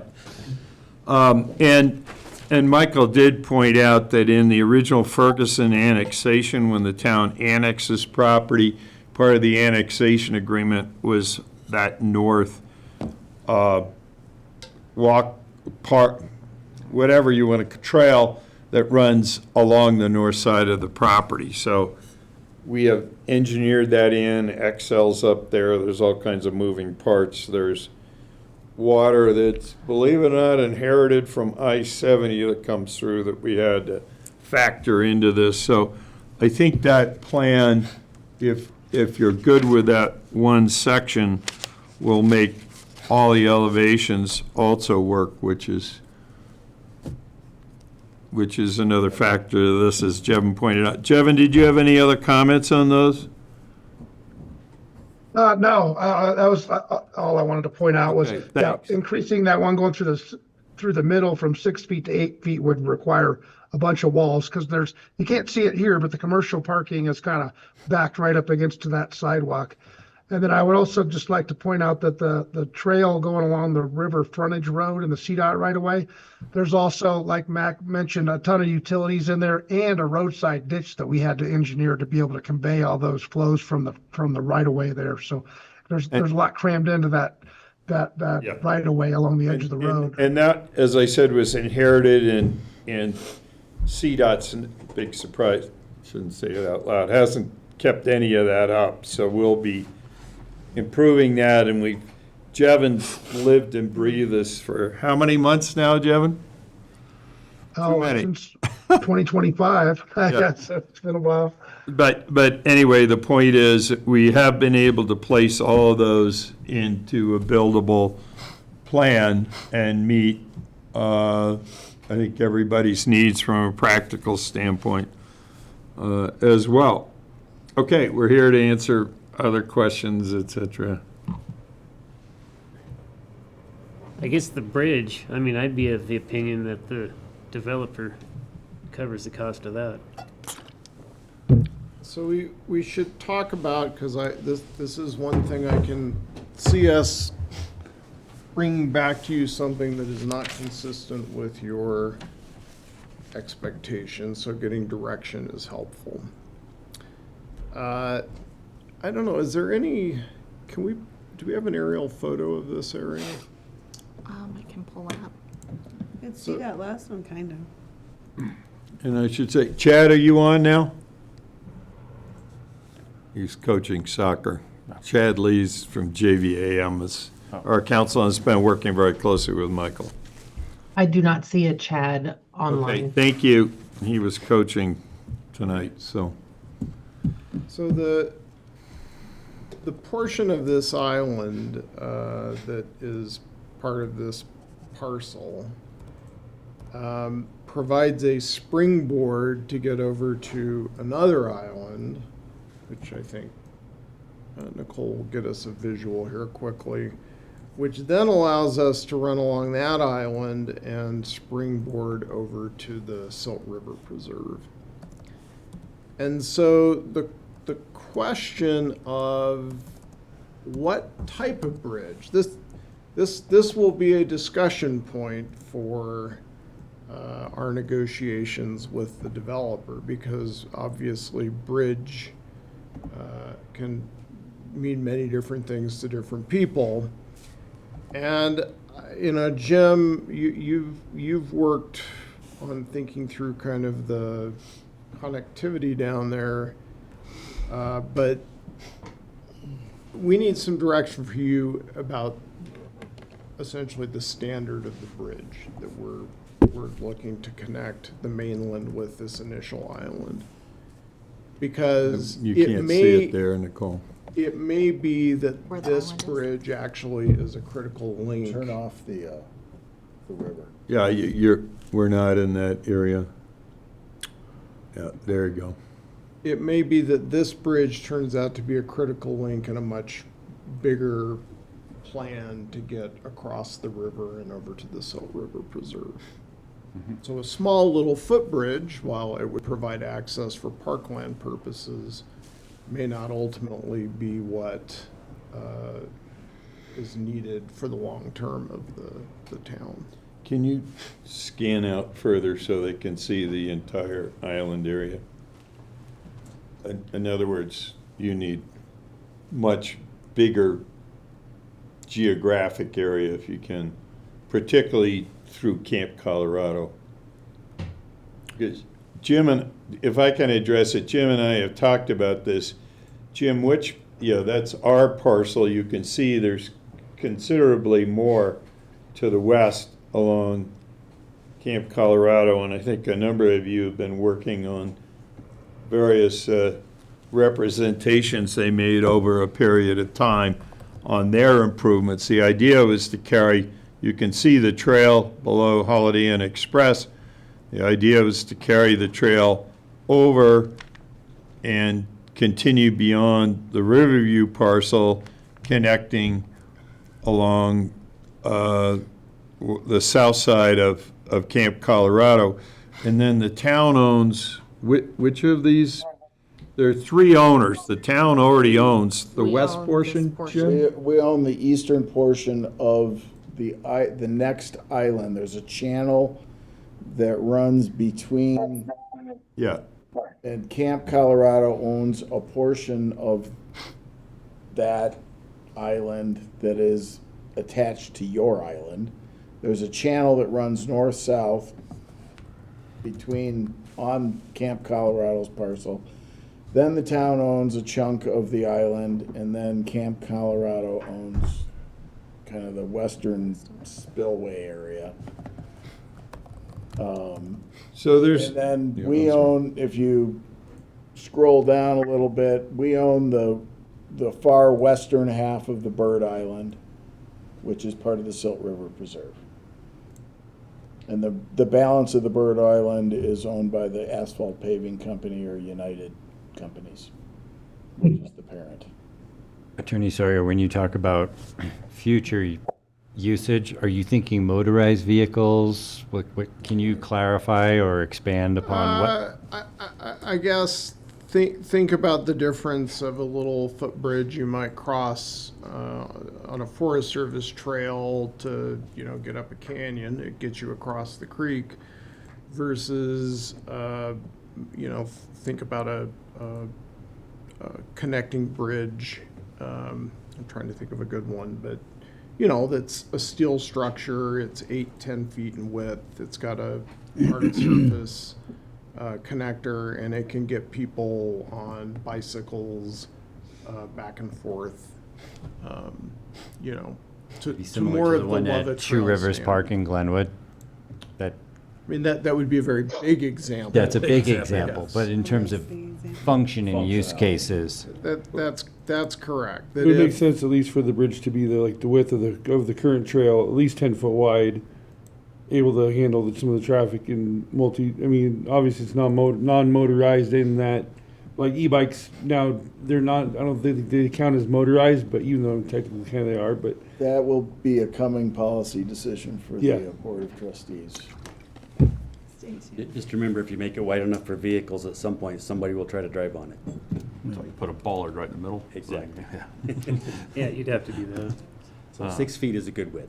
Well, I had said, I think that if they're going to dedicate it, it needs to be accessible. So that should be part of the dedication. But I don't think that means they should be responsible for everything you're talking about. So if we can maybe join forces and collaborate and give them credit for, their contribution to a portion of that, but not make them responsible for all of that, because that's not what, we're really veering from the spirit of the agreement. If it's parkland dedication, you're supposed to be, if no one can get to it, then, that's not really that helpful. But so at least making it so people can get to it, but not putting the onus of all of what you're talking about on these developers necessarily, right? So I think that Just my thought. it would be great to have the nice 12-foot wide steel span bridge with a nice hard deck over it. The problem is that gets us to this parkland dedication piece that's still separated by Camp Colorado to our next piece to the west, and going south, it goes to the gravel pit parcel. So really, we're going to have a bridge to this piece of parkland dedication. So is it better to have a payment in lieu of to help with a bridge in another place that can go to? The original master plan that we had kind of looked at for the trail system, there was going to be a crossing to this island, the part that is part of Riverview, that we would eventually go west, and then it would cross somewhere in Camp Colorado to our island, and we would be able to at least create a loop through those islands that would be in the initial phases when the Lava Trail is not fully, mature. It would at least provide the walking access for the active parkland dedication, so you could get people out there. Yeah. I agree with Trustee Engelhardt. I think if this is park dedication, you need to have an access component. I don't want this to carry the burden of everything else we're discussing here. So I do think whether, to 10 foot to be consistent with the trail, some type of bridge to access, this island, that at least is an initial start in getting us to the further steps that are being discussed. So for me, I would be supportive of that piece. What about timing? That was the other part of the question, is when does it have to be built? How many phases are planned in this construction schedule overall? Well, we'll start phasing residential buildings probably from the west and move east just because of staging considerations. On the commercial, that comes down to tenants, which is we're actively working with a number that will do a very good job of producing tax revenue for the town. And I had meetings on that last week. I think the bridge question gets down to what happens on the other parcels, because, as we said, there are three different owners, the town being one of the three, and how whatever you all work out with Camp Colorado on their improvements really will make it feasible in terms of use. Up until there, Parks and Wildlife doesn't want anybody on the island, but that's something you all have to work out. And we were thinking pedestrian, bicycle access, not vehicle access, obviously. From there, it's the town's property, so that's our intent. We were asked by Planning Commission to combine them. So in terms of timing, maybe when we come back with the plat, we can look at how that structures in terms of physical improvements, because you'll be seeing this again at the plat. CO of first building? Yes. That's well, what I don't know offer, if we do CO of the tie first it to building. the CO What? for the First end of the residential residential phasing of the first building. Yeah. And I guess my concern about payment in lieu of until the other pieces are figured out is that it never happens, because everybody's waiting for someone else to build It never their happens, segment exactly. of the bridge. Well, Not that you're colluding, but one party says no, and then none of it gets built. Yeah, I'm in favor of the 12-foot wide bridge. So you have people standing on this side, standing on this side. Well, someone you're can go now through the middle. talking about a bridge to nowhere. 12 feet is massive. Yeah, it's a big bridge, yeah, but I don't want to, I mean, as a town, do we want to rebuild it later? No, we don't. Well, Right, and, but and the payment in lieu of won't cover Won't it cover in a it, yeah. short period of time. well, if I can jump in, really a bridge of any consequence should be on the extension of that west easement as it goes down. That's where it's practically, because otherwise you're just going to be repeating this all the way down, and you've got to create connectors. And frankly, if it gets too expensive, we're done, because this is really tough to make this work today. So what I'm worried about, if somebody wants something that, you know, is a monument to the Brooklyn Bridge, it's just a killer. And I'm not trying to negotiate it, but Jim and I have talked about this. Sequencing is one question, but what's the intended use, I think, is the bigger one. Is that fair? That's a fair question. I guess my comment to, you know, what should we be building at this point? I think it's pedestrian access.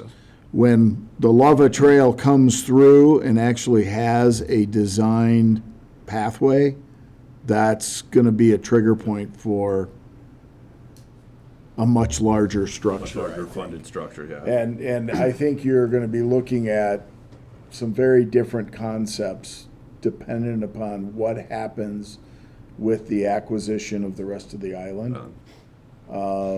That will be a big change in terms of what that plan looks like in terms of where things may go. Does pedestrian access include wheelchair accessibility?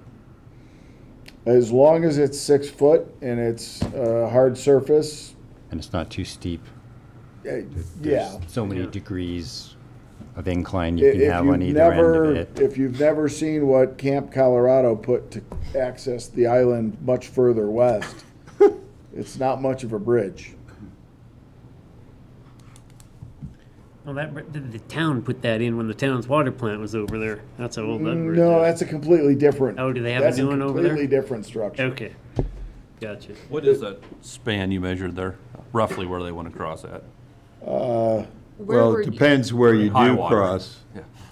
It's somewhere anywhere from 20 to 30 feet. Yeah, on the far side, it's about 26 feet. On the smallest portion, it's about 9 feet. But I think, John, you had it like somewhere right around here, didn't you? Yeah, I think we were thinking about 30 feet, because remember, we have to get above the You gotta ordinary get high above the water high mark, water combine the line, wetlands and yeah. stuff, so we have to be, 10 feet each side. So I think we were thinking around 30 feet, but in our mind, we were thinking 6 foot wide 6 foot pedestrian. wide. Could be a wood or steel structure, whatever's economical. And I'm fine Shallow with being piers. economical, I guess. I disagree still with think the that idea. was dug years ago. Some rancher went out there and dug his irrigation ditch. And because I always looked at it that way until I saw a plat that said it was part of the Colorado River. That was a real surprise. I mean, you're still But you talking, can see down here, it's about 12 feet on the east end where we are.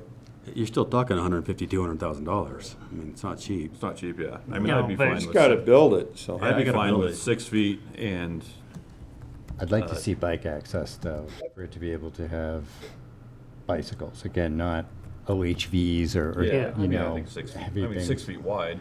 Yeah, I'm You can get a thinking bike. more structurally pedestrians, wheelchair accessibility, bicycles or e-bikes, because those aren't that much heavier. I'm fine with that. And to Trustee Englehart's point, we can work together on how to cover the costs. I think the timing would have to tie into the CO for the residential building. Yeah, and I think you mentioned the first residential building or the first 2 or 3, because I do think there's a financial component. Once residential facilities come online, that opens up funding that can help offset this. So I think of the viability of the project. I don't know if the first one for me makes sense. I'd like to see maybe the second or third building so they can at least get those online, start to get tenants in there, start to generate revenue. some use. I think that'll I'm be fine kind with of that. I mean, obviously, it's contingent on the cost of building it, which Yeah. I don't know what the cost is, but So my concern is they build building 1 and the project fizzles out for the next 10 years. And we have a part that's dedicated to the town that we can't access. Which we've seen happen here in this town all too many times. Well, maybe in something like that, we can have the trail be, right, tied to building 1, and then as building 2 comes online, that's when the bridge, because I think if you do have residents there, that trail component's going to be critical. And then as another development comes online, that's where I think access to that island, hopefully, again, kind of phasing it in that approach, makes it more viable to continue forward. But those are definitely unknowns that I think, right, we can't account for it and could definitely happen, as has been mentioned before. So, And yeah, I mean, I'm in favor of the pedestrian, slash bike access. And at the same time, we have to remember, we're asking Rislende to build a path underneath the bridge. And I don't want something to be where, you guys didn't help us out. How come you're helping that developer out? So I feel we need to be careful with what we agree to.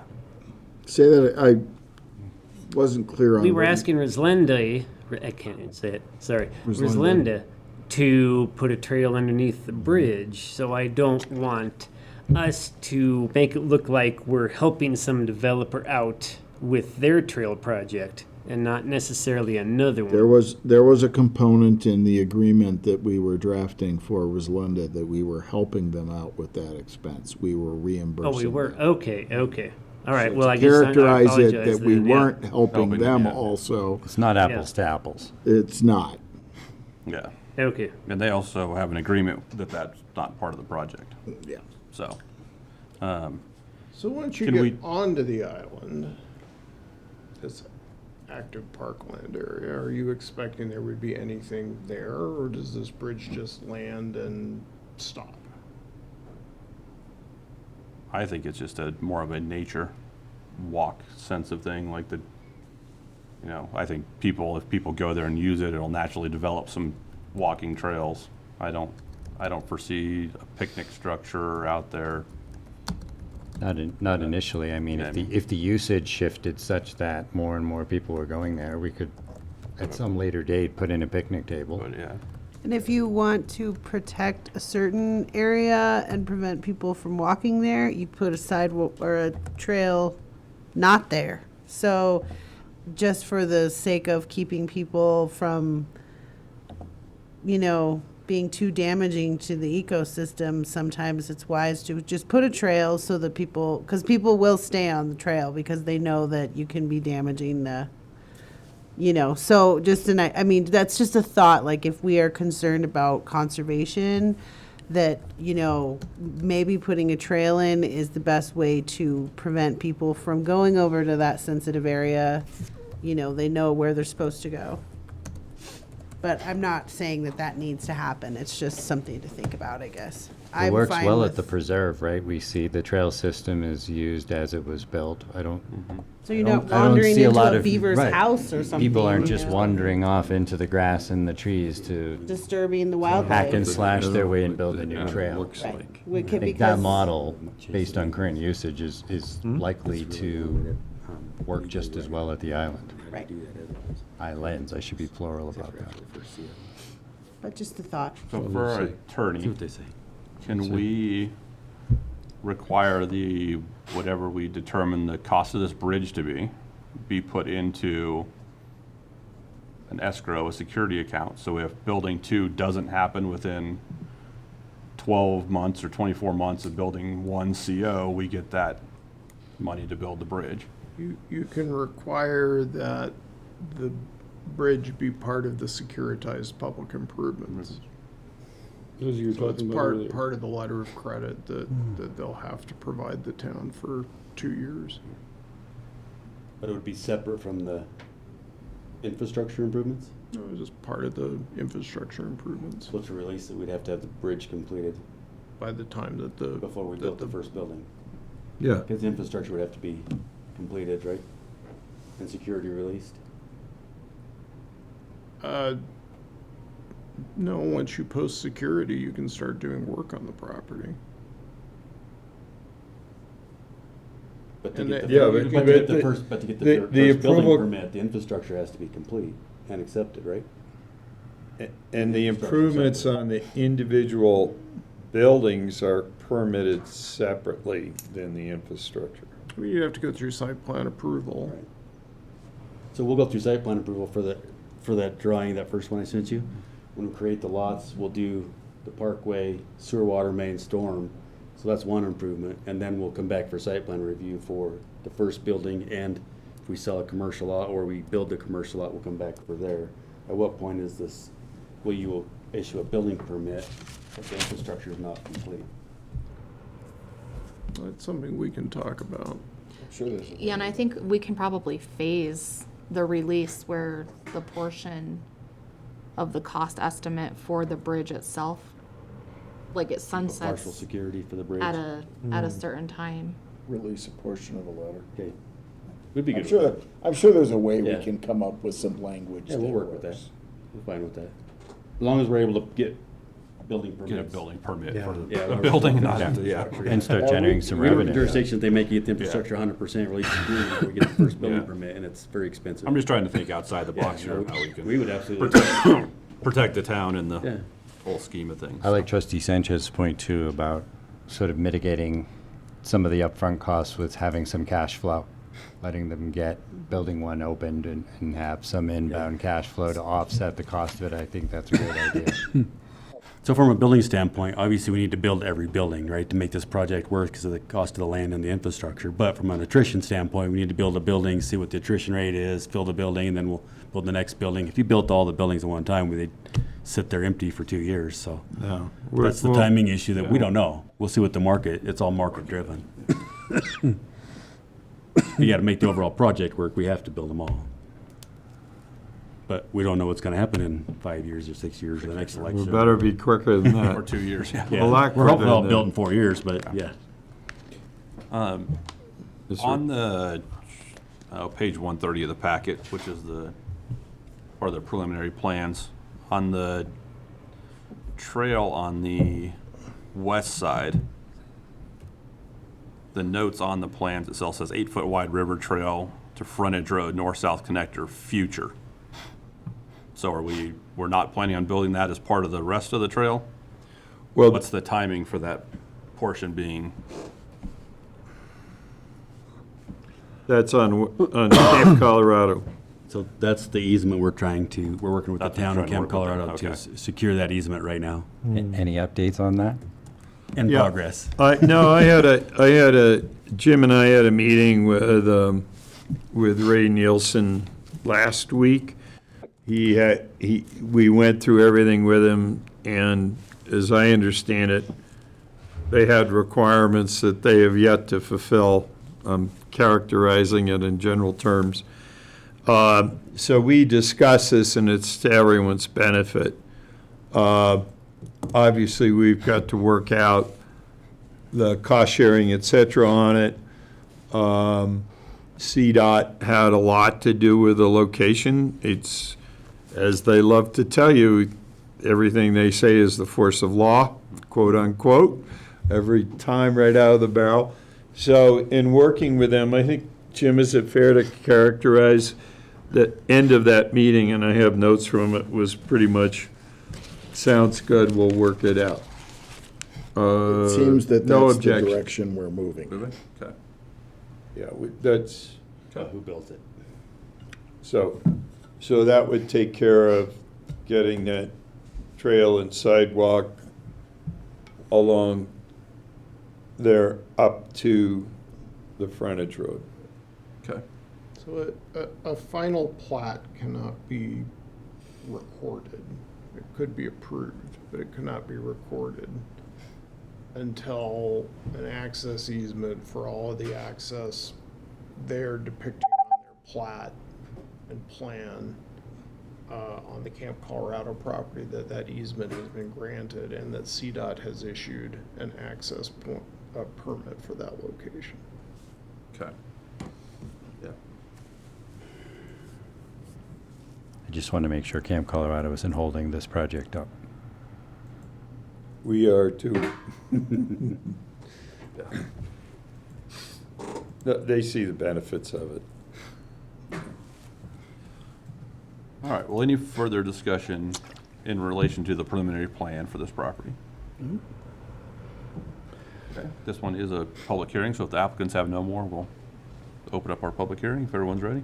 Did we provide answers to all the questions and provide Never got an sufficient answer on the follow-up? parking. Yeah, I Or was did we? just wanting to double check because Yeah. I think John and I were Yeah. trying to figure out this screen share. So the trustees are okay with the 10-foot trail along the river and the 6-foot trail or the 6-foot sidewalk within the parkway. Were the trustees okay with the 8-foot on both trails going to the north and on the river frontage road? I think those are the ones that I missed. I'm good with 10 feet for the river trail, 8 feet for the rest of the trail. And then after hearing from the engineers about the elevations and the parking lots, I'm fine with the 6-foot sidewalk Yep. Yeah. down Island View Yes. Parkway. Agreed. Yeah. I agree. Perfect.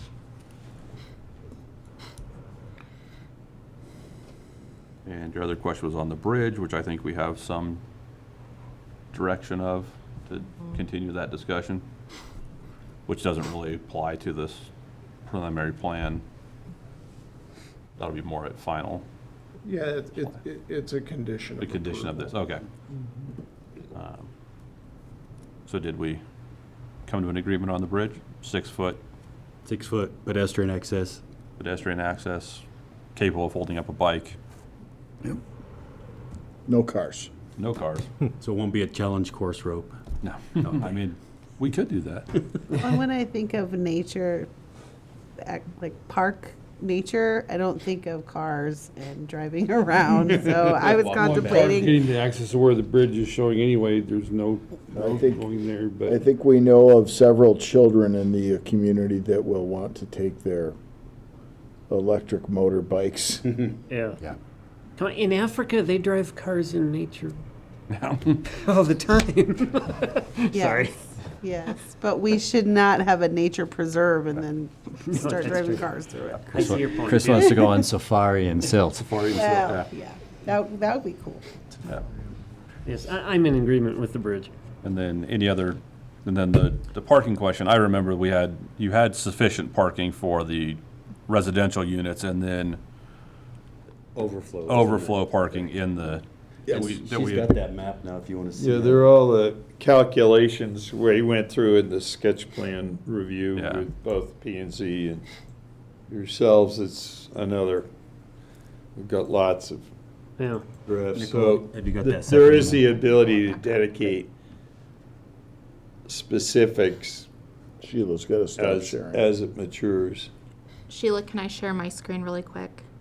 Thank you. We bounced around to a couple different things, so. No, I just say Sure, that on because. screen. There you go. So if you look at, there's a whole analysis of parking upper left. If it were blown up, you'd see the analysis there. to the The upper blue is commercial, the pink is additional residential, which as I recall, exceeds the parking requirements by some 60 additional parking spaces, which you can't imagine would be used. Oh, they'll be used. Well, they won't be used for trailers, they will not be allowed. Yeah. Well, that's Boats, good. trailers, any of that. Yeah. So, And I just say that because parking is a big issue, and I see Right. new developments in Glenwood being put in, apartment buildings and stuff Yeah. like that, and a year later, there's people parked in the common areas. well, yeah, It's no, like, and, well, and that's and not that's right. why we went through, Yeah. absolutely, Chris, to your point, that's why we went through this analysis very early on, to try and accommodate those questions. Well, thank you for finding that information. I know Yeah. it was kind of, Well, took a while. it's but only, yeah. we at 1,501 or 1,502? Yes, I So- went to look at the P and Z packet, and yeah, I had to wait for all 1,500 pages to, to come download. up, so yes. Yeah, yeah, we were very focused on that from the beginning. Okay. Okay, Want to take it off? or- all right. Nicole, I guess you're in control. Yep. Do you want to go to the resolution? What we've got to do. You're in charge. Yeah, we're gonna run our public hearing real quick and Go ahead. then we'll jump back in here. So, the time is 9:04 PM and I will open up the public hearing for resolution number 20, series 2026.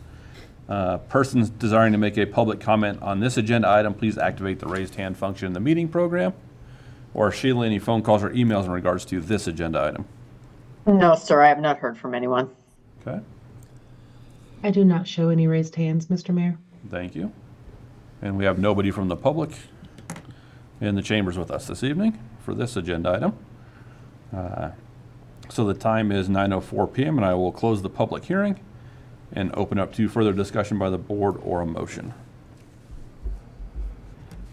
Well, Mr. Mayor, I would like to make a motion approving resolution number 20, series 2026. I lost Nicole's. Anyway, I would like to approve a motion including everything that we discussed tonight. And as everything else as presented. Hold on, I know. I think Sheila's trying to get to the Trying to motion. get to the motion. It's page 116. I know, I'm looking for it too. I'm looking, I scrolled down way too far. 116. I'm looking for it. I'm looking for it. I'm looking for it. If you go top of I the know, browser, you since- can type in the page number. You should have it now, Chris. Oh, There it okay. is. I move to approve resolution number 20, series 2025 for the Riverview Major Subdivision Preliminary Plan with the conditions noted or verbally added during this meeting. I'll second. All right. And that one is series 2026. Did I say 25? Yes. Okay. My Hard fault. to see. Series 20. It's a train wreck tonight. I'm sorry. We have a motion by trustee Clausen to approve resolution number 20, series 2026 for the Riverview Major Subdivision Preliminary Plan with the conditions noted or verbally added during this meeting. And that was seconded by trustee Engelhardt. All those in favor? Aye. All those opposed? Motion carries unanimously. Thank you. Thank you guys for being here tonight. Yep. We'll keep moving on. One step at a time. We're getting there. We'll send you a bill for the electricity. It's part of the fees. At least we cover more than we need to.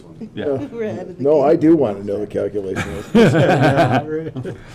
My computer crashed. Did it really? No, when the fees calculated. That's another story. Okay, thank you all. All right, thank you guys. Thank you, guys. Well, they're packing up. The last item, or the next item on the agenda, is the second reading of ordinance number 2, series 2026, an ordinance of the town of Silt, Colorado, amending Silt Municipal Code chapters 13.02 in regards to irrigation water within the town of Silt, Colorado. And I will turn this over to Manager Mann. As you may recall, this is a rewrite of chapter 13.02 regarding irrigation water. It was expressly stated in 1302 that the restrictions of irrigation water could be created by the town administrator at their whim. This codifies several levels. Obviously, there's the unwritten level 0 where there's no restrictions, where it's just use the water as, you know, the code states.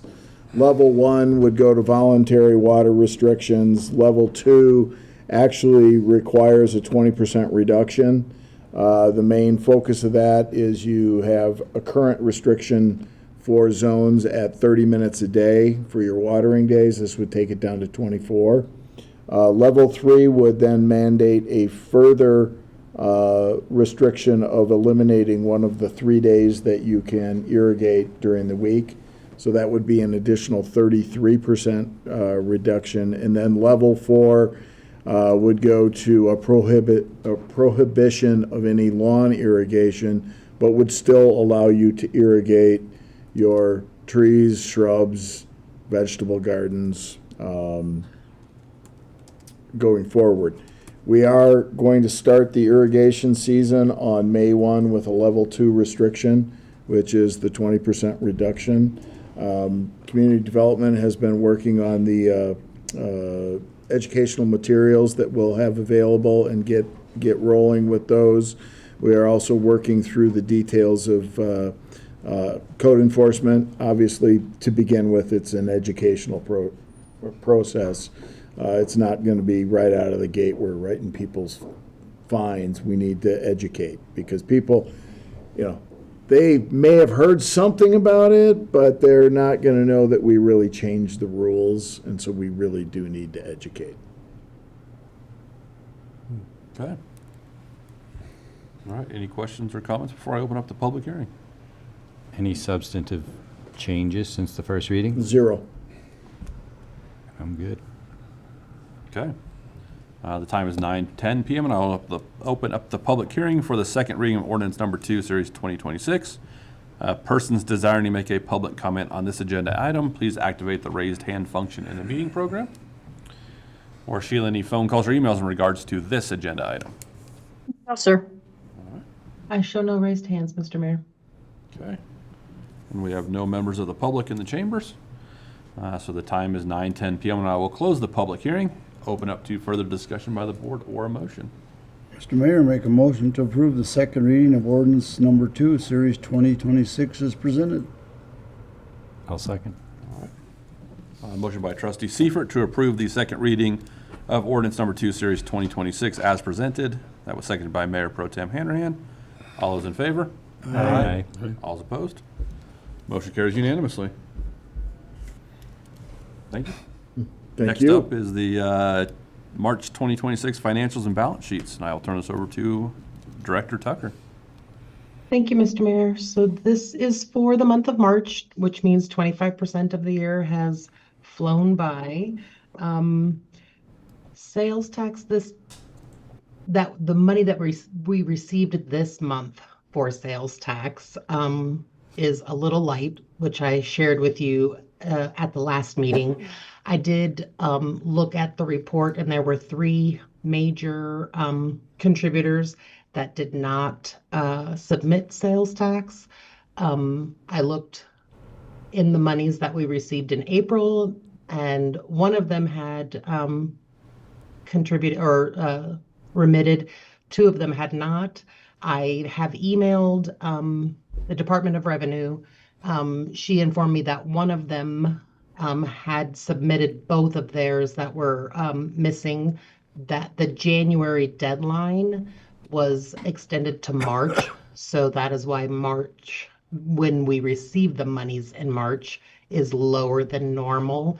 And she has an email in to another one to find out what's going on. So we have increased our sales tax that we received in April, but again, 2 of the 3 major contributors hadn't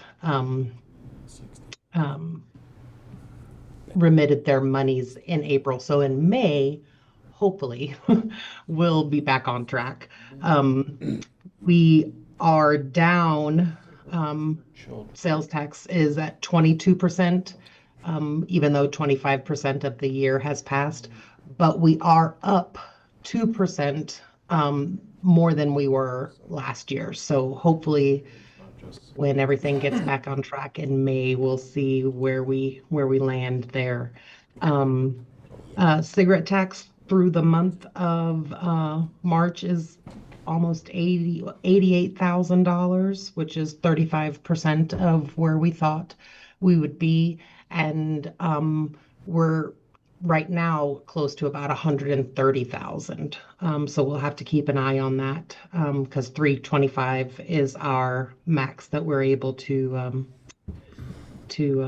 receive before having to either pay it back or my brain just went blank. Suspend it. Suspend it. Thank you.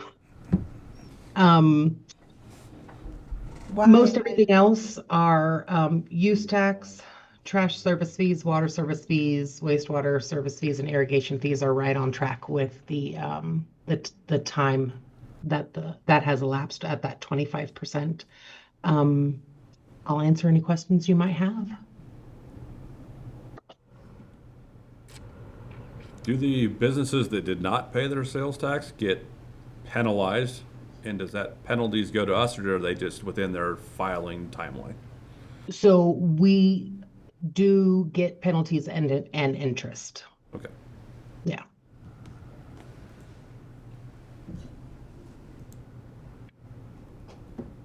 Any other questions? Nope. I don't have anything. You didn't have one on the cigarette tax? I was curious why we can only keep $350,000, but I am sure that the answer to that question would take way longer than the amount of time that we have Actually, here. No. I think it's three 325. Yeah. Okay. That was the Tabor ballot language that we used, which we thought That would be plenty. extrapolating from one of our neighbors, we would end up at around $250,000 of revenues. We overshot it on the Tabor question at 325. That's So why we set it at that. we did. Yes, on the ballot question. Okay. Is that something we could ever change? I mean, Well, It's just for the first year. Just the first Okay. year that it has an impact. And Going it's forward. nothing we have to worry about at this point until we get probably to Q4 and then have to figure out how we're going to, if there's going to be an overage, how we address that. okay. Sounds good. Thank you. That was a very nice, concise answer. Okay. All right. Thank you very much. Next up, we got manager and staff comments. I have just a couple things to highlight. Mayor Pro Tem Hanrahan and I traveled to Washington DC last week. We had some very productive meetings with our members of our congressional delegation, White House staff, and this was the primary purpose of going was related to the $24.1 million build grant that we applied for to construct the 7th Street pedestrian bridge and plaza. I think we had a pretty positive day's worth of meetings. We should know by the end of June whether that grant will have been funded. Couple other comments that I will have. CML annual conference is June 23rd through the 25th in Westminster. Trustee Engelhardt went, and former trustee Poston went last year. If anybody's interested, let me know, and we'll get you registered and find hotel rooms.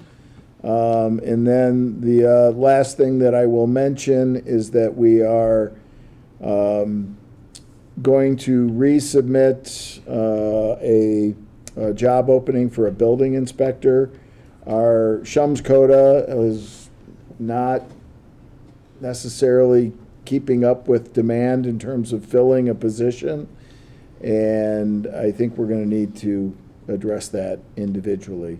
I am going to have a conversation with Travis Elliott, the manager in Parachute, because they use Shums as well. Same individual that works for us, who came out of retirement to take care of us after the last Shums building inspector that was serving the community is no longer with Shums. So we're going to have a conversation of whether we can do something jointly. Okay.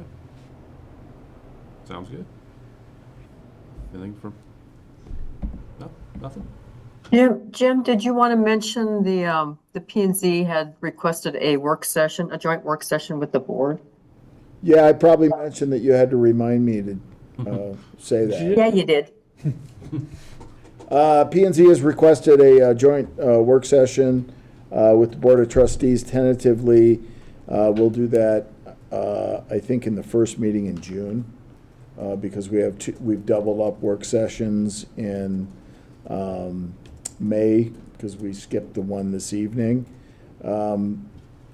In the conversation that I had with Chairperson Williams, she indicated they just wanted some feedback a little bit on some of the development that's happening down along the river, and just some clarifications. I don't know if there's any other items that the board wants to include for discussion. So Chair Williams had reached out to me initially about having a work session, and I thought it was a good idea, not only because of the developments going on, but also the upcoming work on Section 16 and 17, and any other questions they may have about the processes of planning and zoning and how they intersect with our own processes that we're going through with developers to try and expedite these discussions and get these things happening as quick as reasonably possible while still covering all the necessary bases. I think there are some efficiencies to be found. I just don't know where they are yet. So I think it's a good opportunity to get together with them and find out what do they need, what do we need, how can we coordinate a little better. Okay. All right. Nicole, any upcoming events? We will have our first concert June 5th. It'll be the first weekend of June, so that's coming up pretty quickly. And back by popular demand, we'll have the Oxymorons, and then we'll have a local band called The Mix opening for them. So that'll be a fun one. You don't want to miss that one. And the movie night will be the 12th. Okay. So we do have an updated event calendar on the website as well, and I'll push that out on Facebook. A lot of planning happening within the subcommittee for the 250th and 150th anniversary for the United States and Colorado, with the 4th of July celebration as well. So fun things to come. All right. Okay. Update from the board and board comments. More just a question, given some of the previous discussions and meetings, I was realizing that there is a barn right next to the elementary school that might not be in the safest condition, and I didn't know where that was in the process. Yeah, I guess I'm just looking around at more buildings, trying to see, are we actively looking to see if any of those can be safe, especially around elementary school where kids are running around. We just hate to see some unfortunate accident happen in that area. That's definitely, we've been aware of that. That's a parcel that's actually in the county. Oh, okay. And so we can touch base with the county again and see if they have any interest in working with us to make that safer, because there's a couple roof pieces of metal that fly during the wind. So yeah, deteriorating poorly. But good to know. I wasn't sure that was in the county. So yes, yeah, but it's a weird little. We have a few parcels within town that are still within the county. I don't know. But yeah, that's the only comment. Thank you. All right. I read that Downtown Colorado Inc., DCI named Newcastle the best place, small community for their Newcastle Main Street revitalization project. So good job, Newcastle. Congratulations. That's all. I have nothing this time. Nothing tonight. All right. Trustee Clausen. Resendley. What the heck? Reslinda. Anyway, what the heck is going on there? Just because evidently it's been so long, I don't remember They what officially. exactly. So sorry. I thought you No, were go done. ahead. They officially withdrew their application for final plan and plat, and they're looking to resubmit within the next couple weeks with their revised plan. Is what the update that I just got a couple days ago. Okay. Thank you for that. Yes. That's all I have. That's all I have. Trustee Seifert. I want to pass along, I've had some citizens want me to pass along to the police department. They have noticed an incredible presence on Highway 6. I know I've seen them on 16th Street at night. I've seen lights on, pulling people over, Grand. I've talked to probably 8-10 people they have noticed.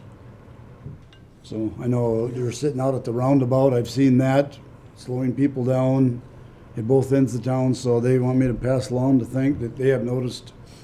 And they said, don't know if it was the chief, what it was, but they said they have noticed. Well, they've noticed. Citizens have noticed it. So whatever we did is in the right direction.